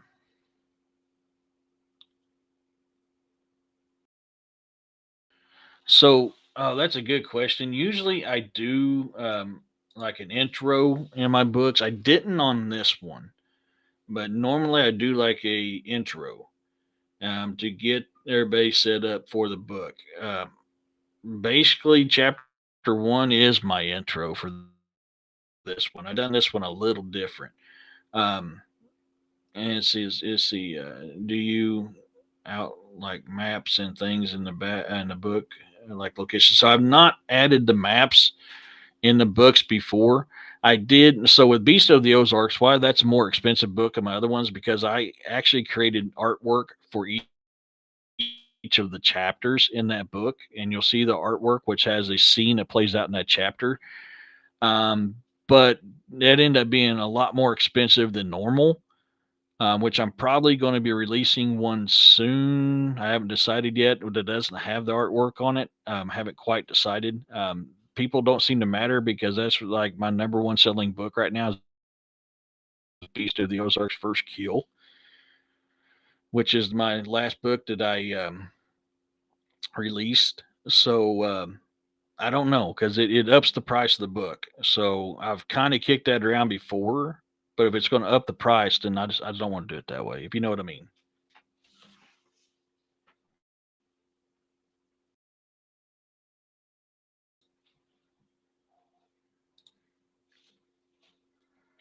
So here you said Roger. So that means I acknowledge that you are who you are. Yeah. Over and out, Quest. Yeah. Yep.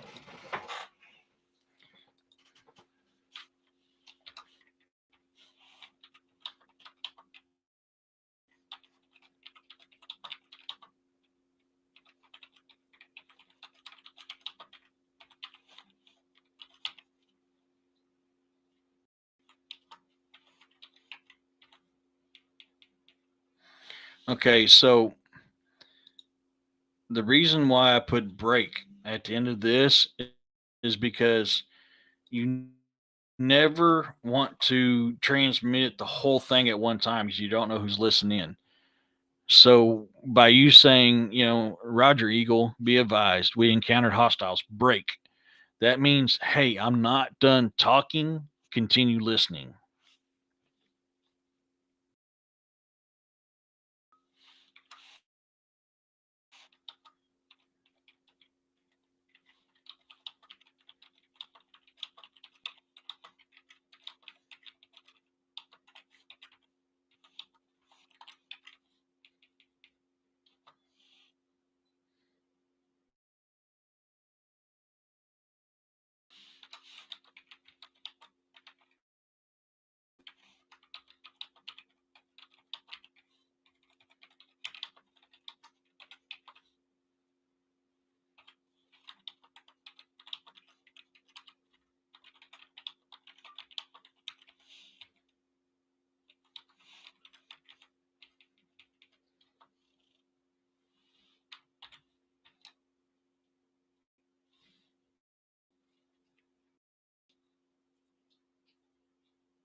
Okay, so RTB, return to base. That's what RTB stands for. So in this communication here. He's going, Roger Eagle, be advised, we've encountered hostiles. Break. We eliminated some, the rest have fallen back. Break. We have gathered some supplies, but cannot get everything this trip. Break. RTB at this point. Break. Keep. Oh, why did you add? Why did you do that? Keep eyes open for an attack. How copy? Um,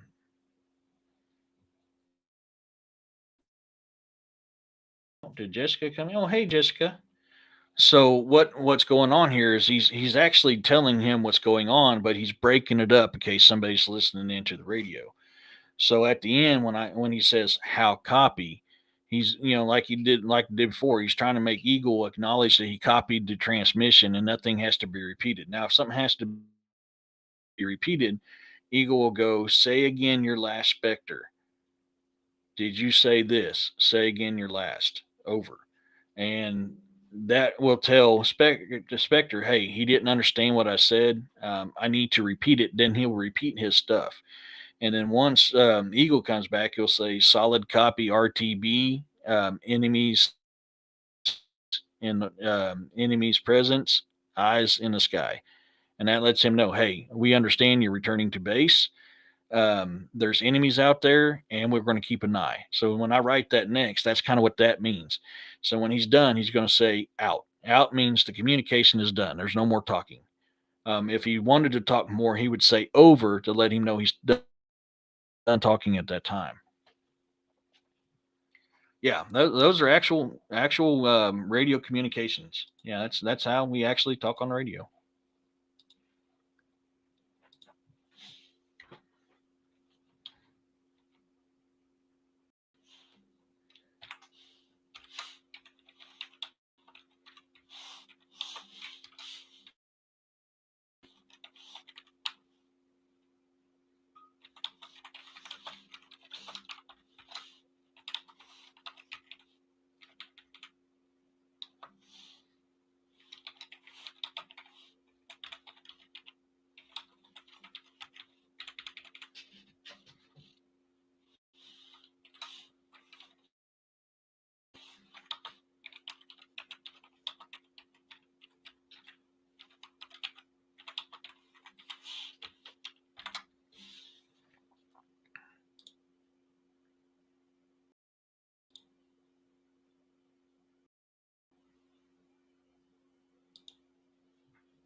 Why are you jacking up today, man? Yeah, it's just making it hard to do it. Um, yeah, I knew what you meant, freaky.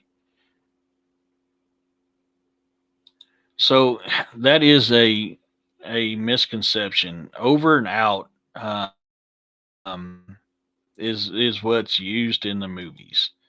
We just go out. That's all we say. It's just out. Out means we're done. Communication is done. But in Holly Scrooge, they say over and out. So you're saying I'm done talking. Now we're done talking. That makes no sense. You just say out. We're done. The communication's done.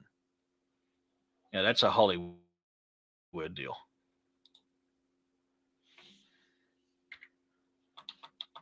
Now I'm making up names like Eagle and Spectre. In all reality, if this was a true military deal, I'd be for me it'd be Echo Four Tango to Oscar Oscar. Let's see, Oscar to Mike. That lets everybody know who's talking to who. So I am talking to Lieutenant so and so. Okay, because I was in E4 Echo Four Tango and be Corporal Testerman, Echo Four Tango. Um, but for book purposes, I use code names like Spectre and Eagle because that's pop culture thing. So I do add a little bit of pop culture in this stuff just because it's easier for people to understand. So something that's not significant like rank and name, um, that's where I'll use a pop culture reference to, and that's Spectre and Eagle. No, Freaky, it ain't. Yeah. You did know what you meant. Yeah. You was doing the pop culture Holly Scrooge version. Um, so, and how we actually talked amongst each other on this is legitimate how we talk. I mean, that every bit of this, the only thing was different was I changed the names. So I used a pop culture Holly Scrooge reference instead of how we actually do it. So, because I was a corporal, so therefore I was Echo for Tango, E for Testerman, Corporal Testerman. So I would come up and like, we'll use Candy for reference. Echo 4 Tango to Oscar 2 Kilo, uh, come in over. And then Candy would reply um, she would go Oscar 2 Tango to Echo 4 Tango, send traffic over. Uh, Roger, Roger Oscar 2 Kilo, be advised RTB at this point, break. We have gathered supplies, but we have eliminated some, or we have encountered hostiles. Break. We eliminated some, the rest have fallen back. Break. We gathered some supplies, but cannot get everything at this trip. Break. And then, RTB at this point. Break. Or no, I'm sorry. Keep eyes open at for an attack. How copy? And then Candy would come back. Roger, Echo 4 Tango. Solid copy, RTB.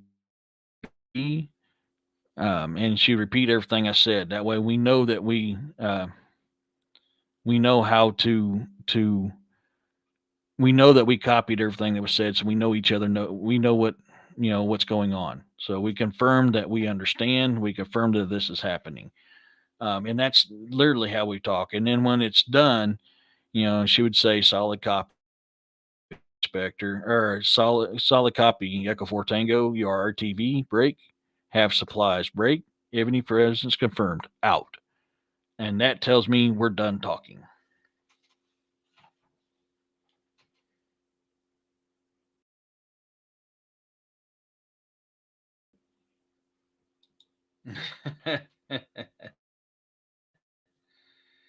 To protect the innocent. Yeah.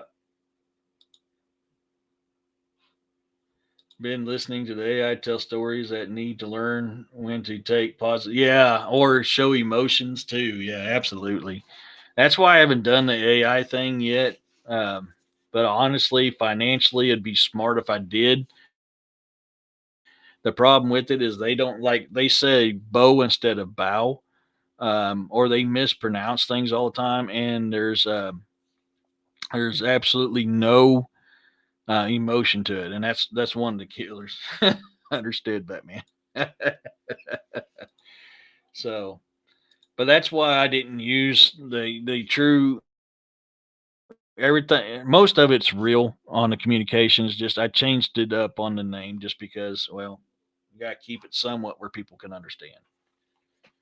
But yeah, that's an actual right there is actual way of communicating back and forth. Nowadays, even though we know people listening in, they know our techniques, even though we still use it. So that's why I'm not so against putting it out there. Well, Freaky, I'm not a good reader, even with my own stuff, but I am kicking that around. I'm practicing my reading because eventually, I would do that because I'd like to come in. We made entry and slowly began to clear the building. The initial entry revealed no life or signs of the risen. I swept the offices as Team 1 swept the pool and the racquetball court. Team 2 swept the weight room and the bathrooms. Luck seemed to be on our side, for the building was clear. Quietly, we began to gather supplies that were needed. We even gathered up stuff for the kids to play with. Once we had filled the bags, we would have to leave the rest for now. Or yeah, we would have to leave the rest for now. There was just no way we could get it all in one trip. I keyed up my mic. Spectre to Eagle. Come in, Eagle. There was a moment of silence before response. Spectre, this is Eagle. Send your traffic. Over. Roger, Eagle. Be advised, we encountered hostiles. Break. We eliminated some, the rest have fallen back. Break. We have gathered some supplies but cannot get everything this trip. Break. RTB at this point. Break. Keep your eyes open for an attack. How copy? Solid copy, Spectre. You are RTB. Break. Have supplies. Break. Enemy presence confirmed. Out. So,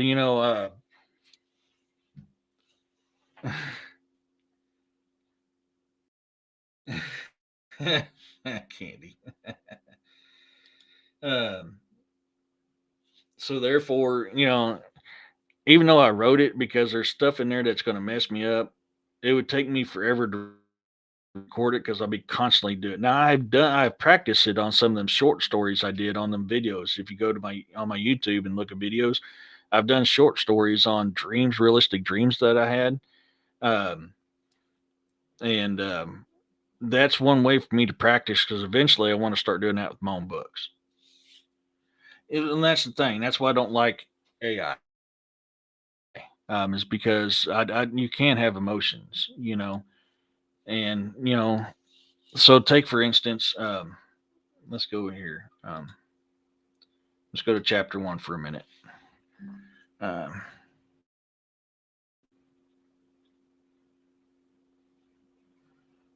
all the news crews sat there with their mouths open.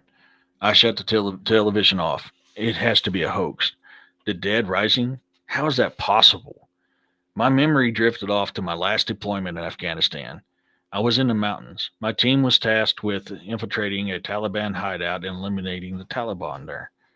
Upon entering a cave, I saw a set of red glowing eyes and some kind of demonic roar. Then a face of rotten flesh and bone came from nowhere. I jumped from the image and dropped my coffee cup. It hit the floor, or the tiled floor, and I came back to the present. Heather came running in. Honey, what is wrong? What happened? Sorry, honey. I guess I have first day jitters, I told her with a look of fright and of holding something back on my face. She walked over and helped me clean up the coffee and the shattered cup. I looked at her, and I was lost in her beauty. Her long brown hair and hazel eyes are so hypnotizing. She was 5 foot 4 inches of pure love, and also enraged, if angered, she could become an explosive package.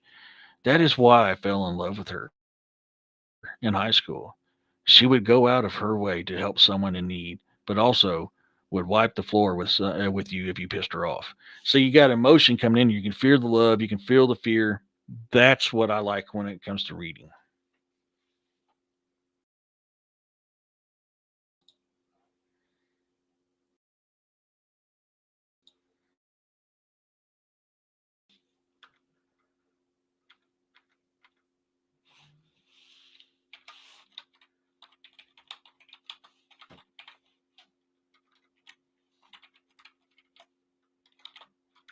Damn it.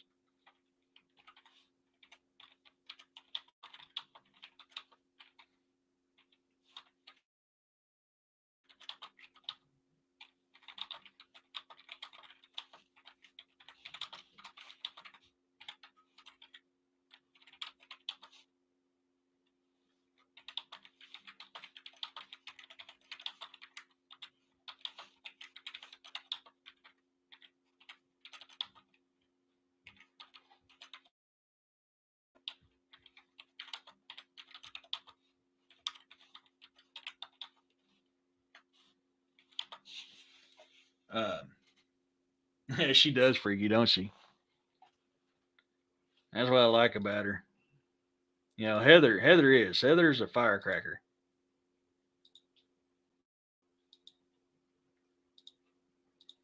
Yeah, you're gonna find out later on in the book just how much of a firecracker Heather is.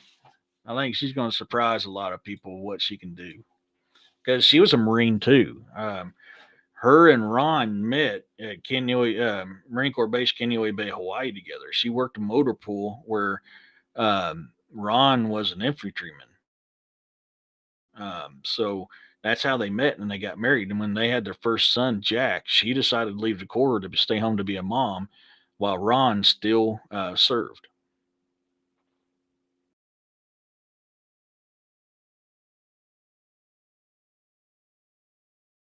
Oh, did I miss something?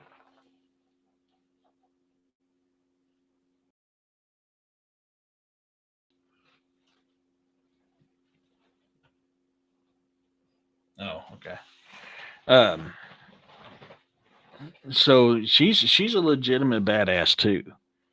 Um, what's really going to hurt is some of these characters are eventually going to be killed off, and that's going to suck because I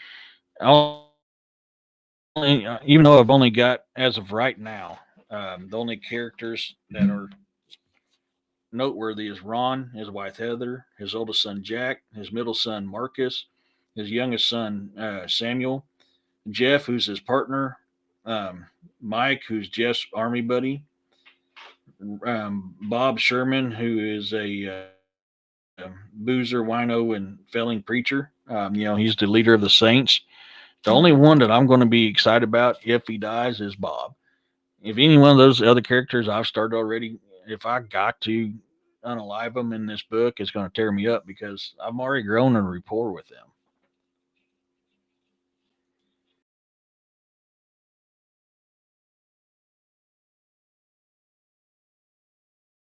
them. You guys. um,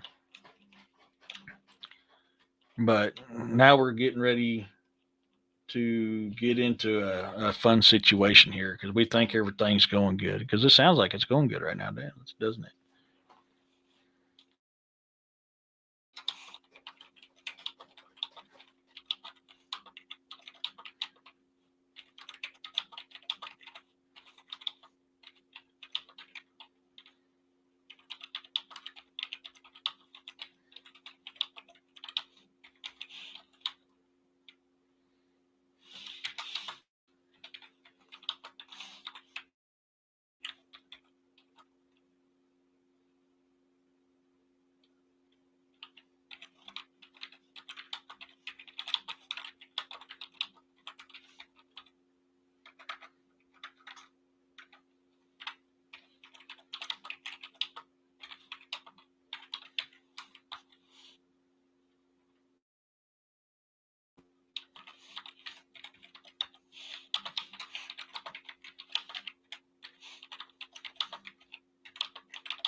came up with a new name, so I've got to write it in my book so I know it for later on.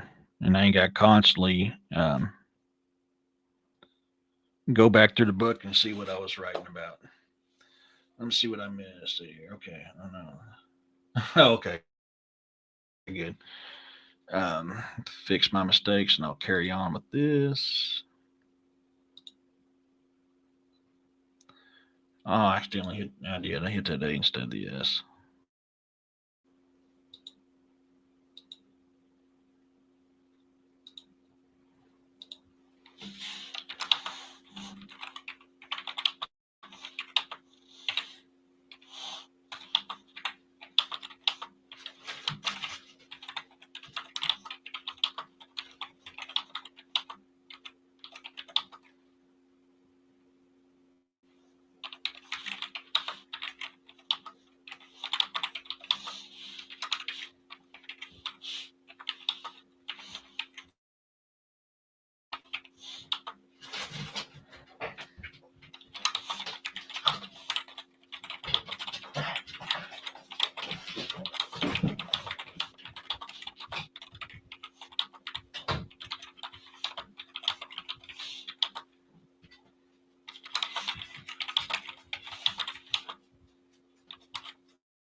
Get eight.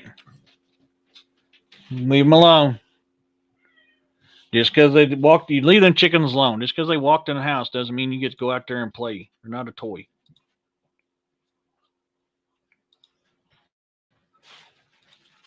The chickens are not your toy. Hey, I think one of the chickens got inside. It sounded like. Yeah. Oh, it's at hit 9. Stop up. Come heat. Boar. Boar. Come heat. I'll be right back, guys.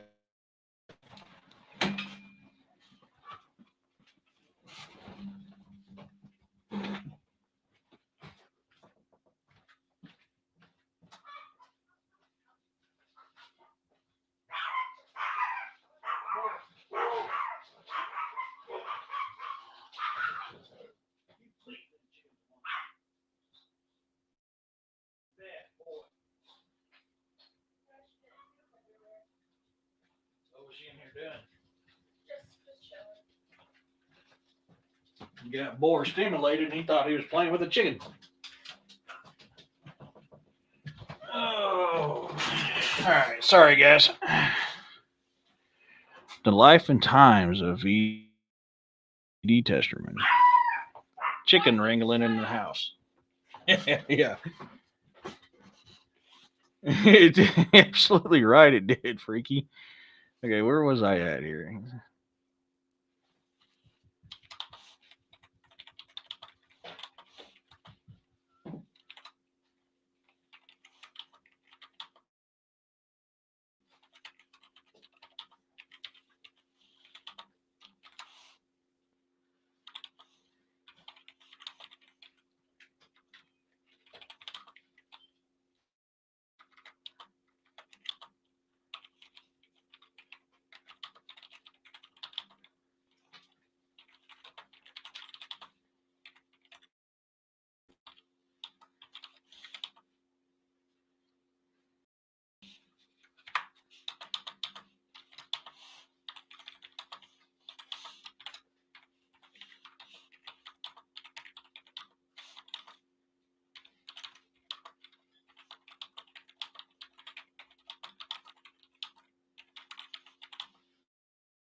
What do you guys think of that one?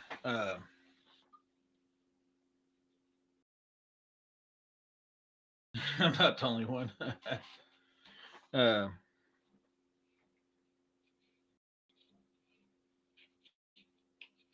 he was. That's true, Bounty. I don't know if you guys tell me what you think about this one. Okay, so let's start here. I turned in time to see a horde of about 100 risen coming for us. A loud metallic screech came from the horde, and my heart stopped. They had spotted us, and we were out in the open. Like an idiot, I had everyone lock the vehicles instead of keeping people in them for a fast escape. My mistake may very well have costed us our lives. I shouted out to the what I forgot to put an S there, to the others, run run back into the building. We need to funnel them in to keep them to take them out. This is our only chance for survival. We all ran for the doors and went inside. I remained as the others headed for the building in front of the horde are what we called strikers. They could run fast and were very hard to kill. I brought my M4 up to my shoulder and began to send death mail as the Draugars at the Draugars' heads. I was dropping them, but there had to be at least 20 of them. I was able to drop all but four before I pulled my K bar and bearded axe out. It only took seconds before they were upon me. I took my K bar and sank it deep into the temple of the first striker. The blade bit deep and was pulled from my hands as it fell. That was the last thing that I needed at that moment. Um, I had no time to think about it. I swung my bearded axe wide and cut the top. Why did you go in there? My fingers, fat fingers, are top of the next one's head off. Black blood and decayed brain was visible for the split second before it crumpled to the ground. Yes, honey. What'd you need, Jesse? Never mind. Um,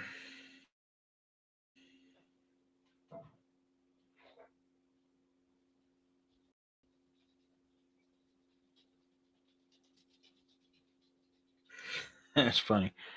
What do you guys think about that part there?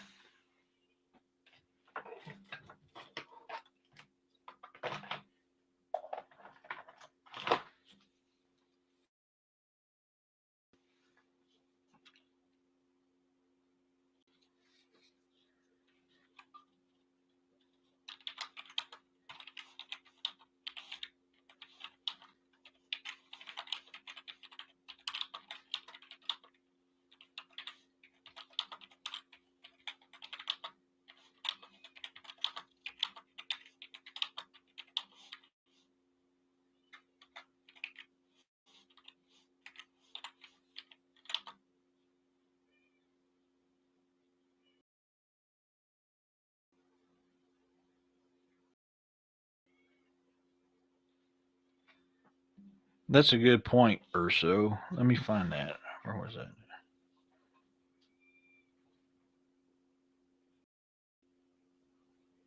I shouted to the others. So that's not the spot.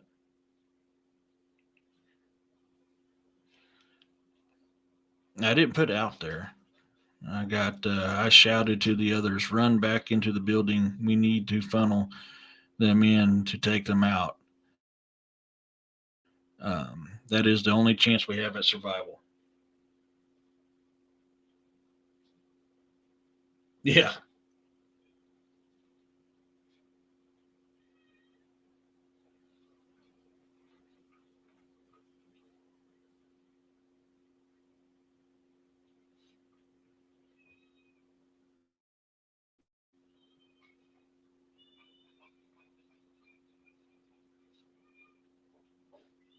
Oh, did I? My bad. Yeah, I don't have that in there.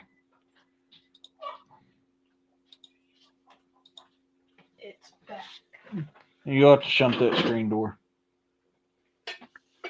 We just ain't got a choice. As soon as that chair gets out of the way, I'll put that new AC unit in the window. It is out of the way. Okay. I'll finish this up here. We're almost going 3 hours, but when I get finished here, I'll put that AC unit up.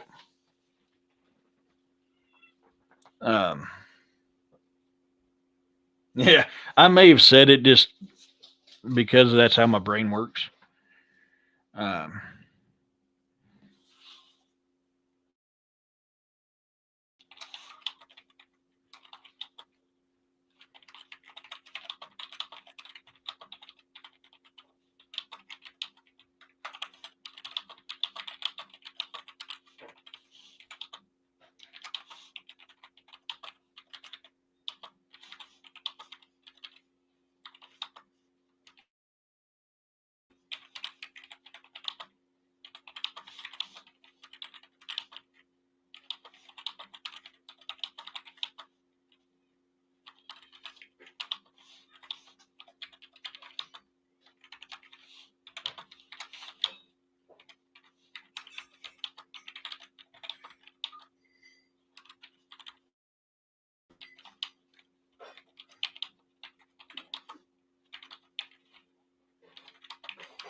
All right, Freaky, have a good one.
Okay.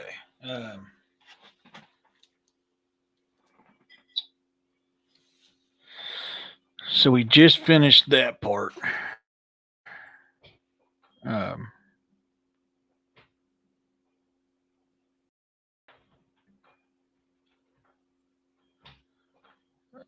let's see.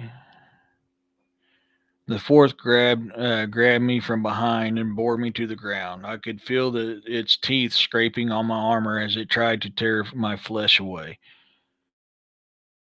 The putrid smell of rotten flesh hung heavy around us, and it turned my stomach. I had no time to think about it. If I did not escape its grasp, I would die.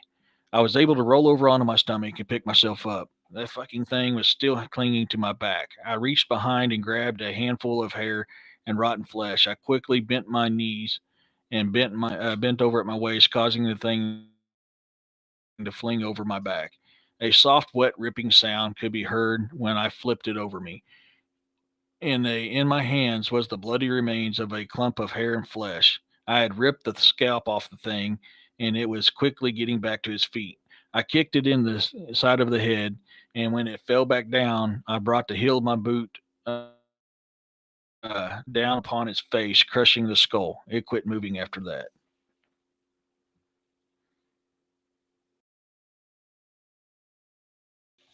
And that's where we're at right now.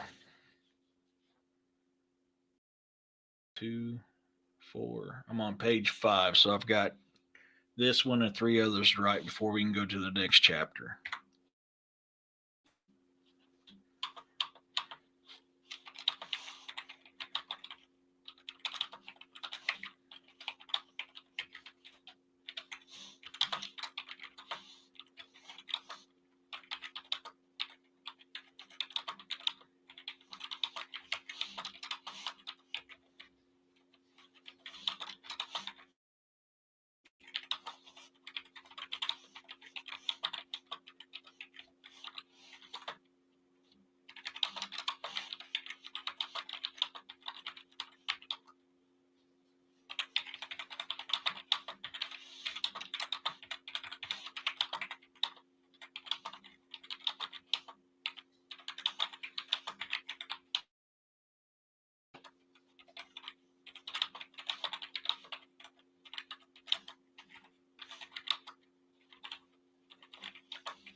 So yeah, in most of your folklore on these things, it is focused around taking the brain out. Um,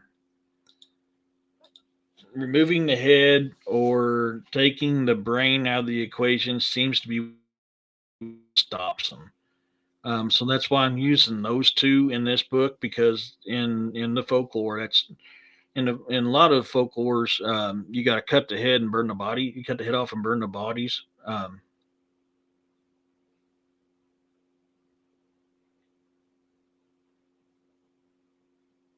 Alex is picking up words. Oh, uh, um, slimy and steamy. Yeah. Um, and most of the folklores, it's you either got to take out the brain and burn the body, or cut the head off and burn the body. So that's why.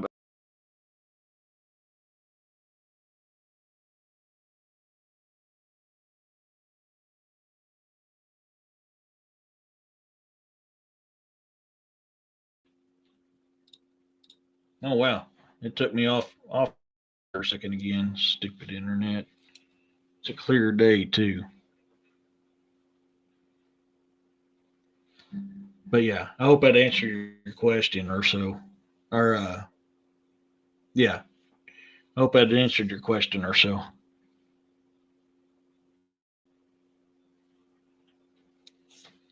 Yeah.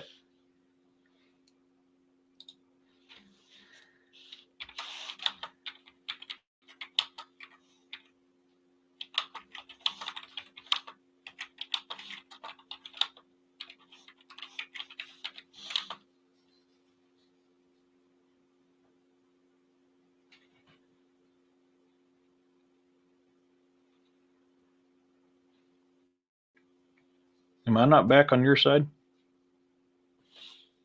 It shows that I'm back.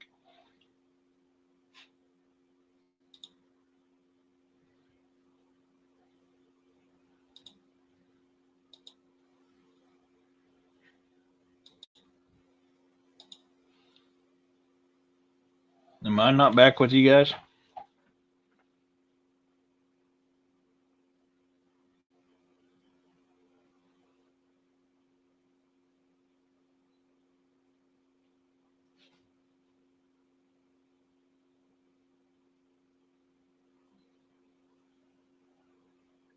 It shows I'm still live.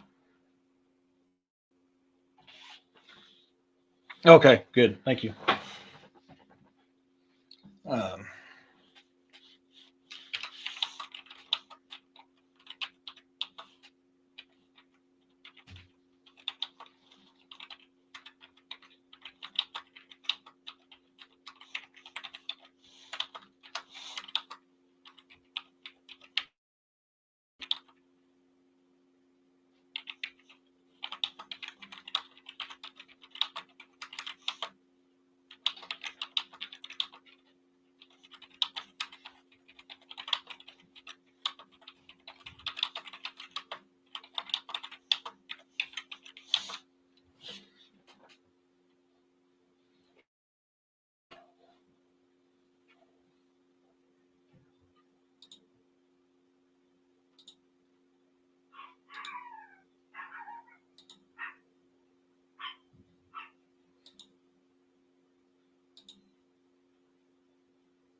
oh, what the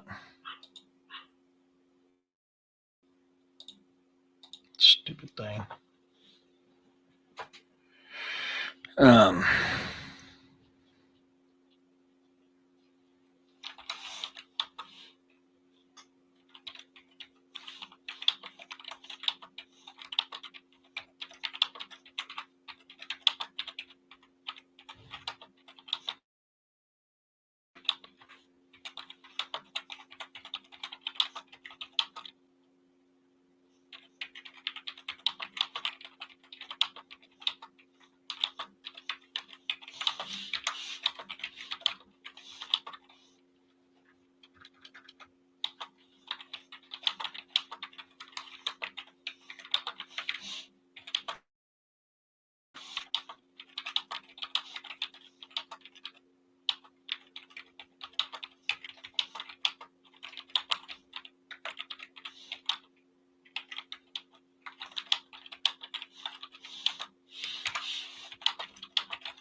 All right.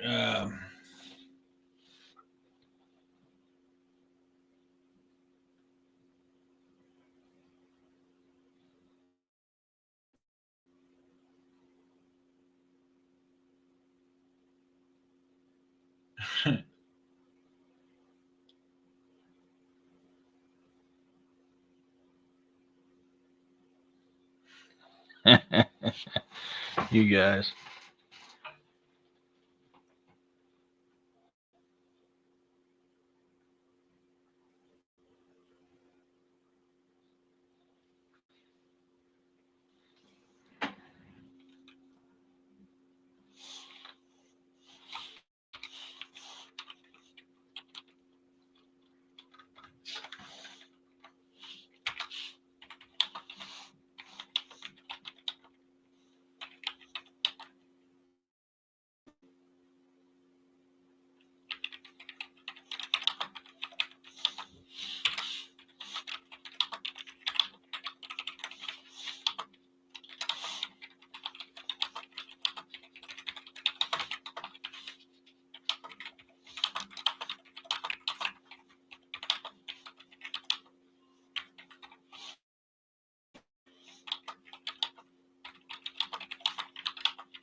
I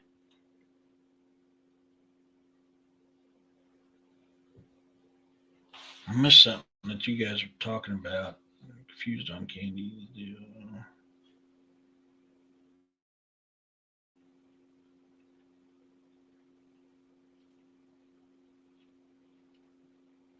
Yeah, snatched. A lot of that throughout history, quite shameful, actually tells you how small-minded many were. Have to mm, let another feel comfortable. Yeah. Oh, ball fake frames no more. Yeah. Yeah, I mean that's. I mean that. Sadly, that is our history. It's a dark side of a history, but yeah, I agree with you guys on the snatching of people. That's just wrong. I dealt a lot with that in the Marines.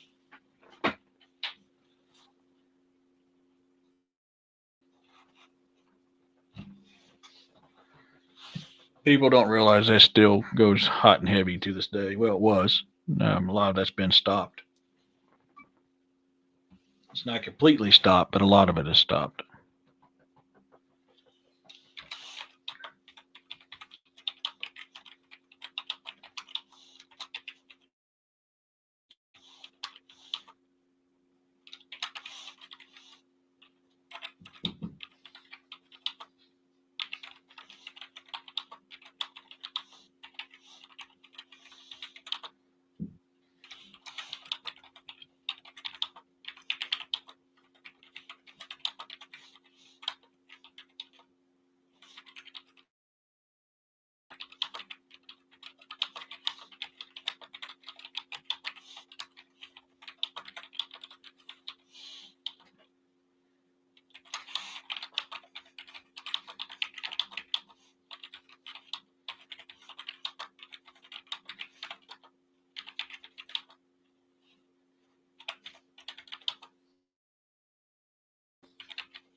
All right.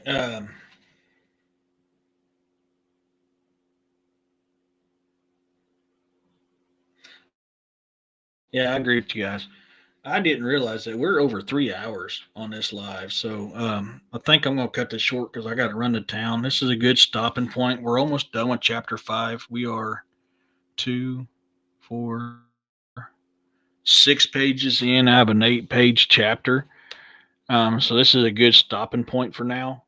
But thank you guys for coming on. I don't know if William's going live tonight. I'm waiting to see. So hopefully I can see you guys there tonight. I hope you guys enjoyed this, sitting with me as I work on this book. Your guys' input is very important to me because I don't write these books for me. I write them for you. So if you guys wanted me to do more of this, let me know in the comments. And I want to try to do these a little bit more often when I've got time.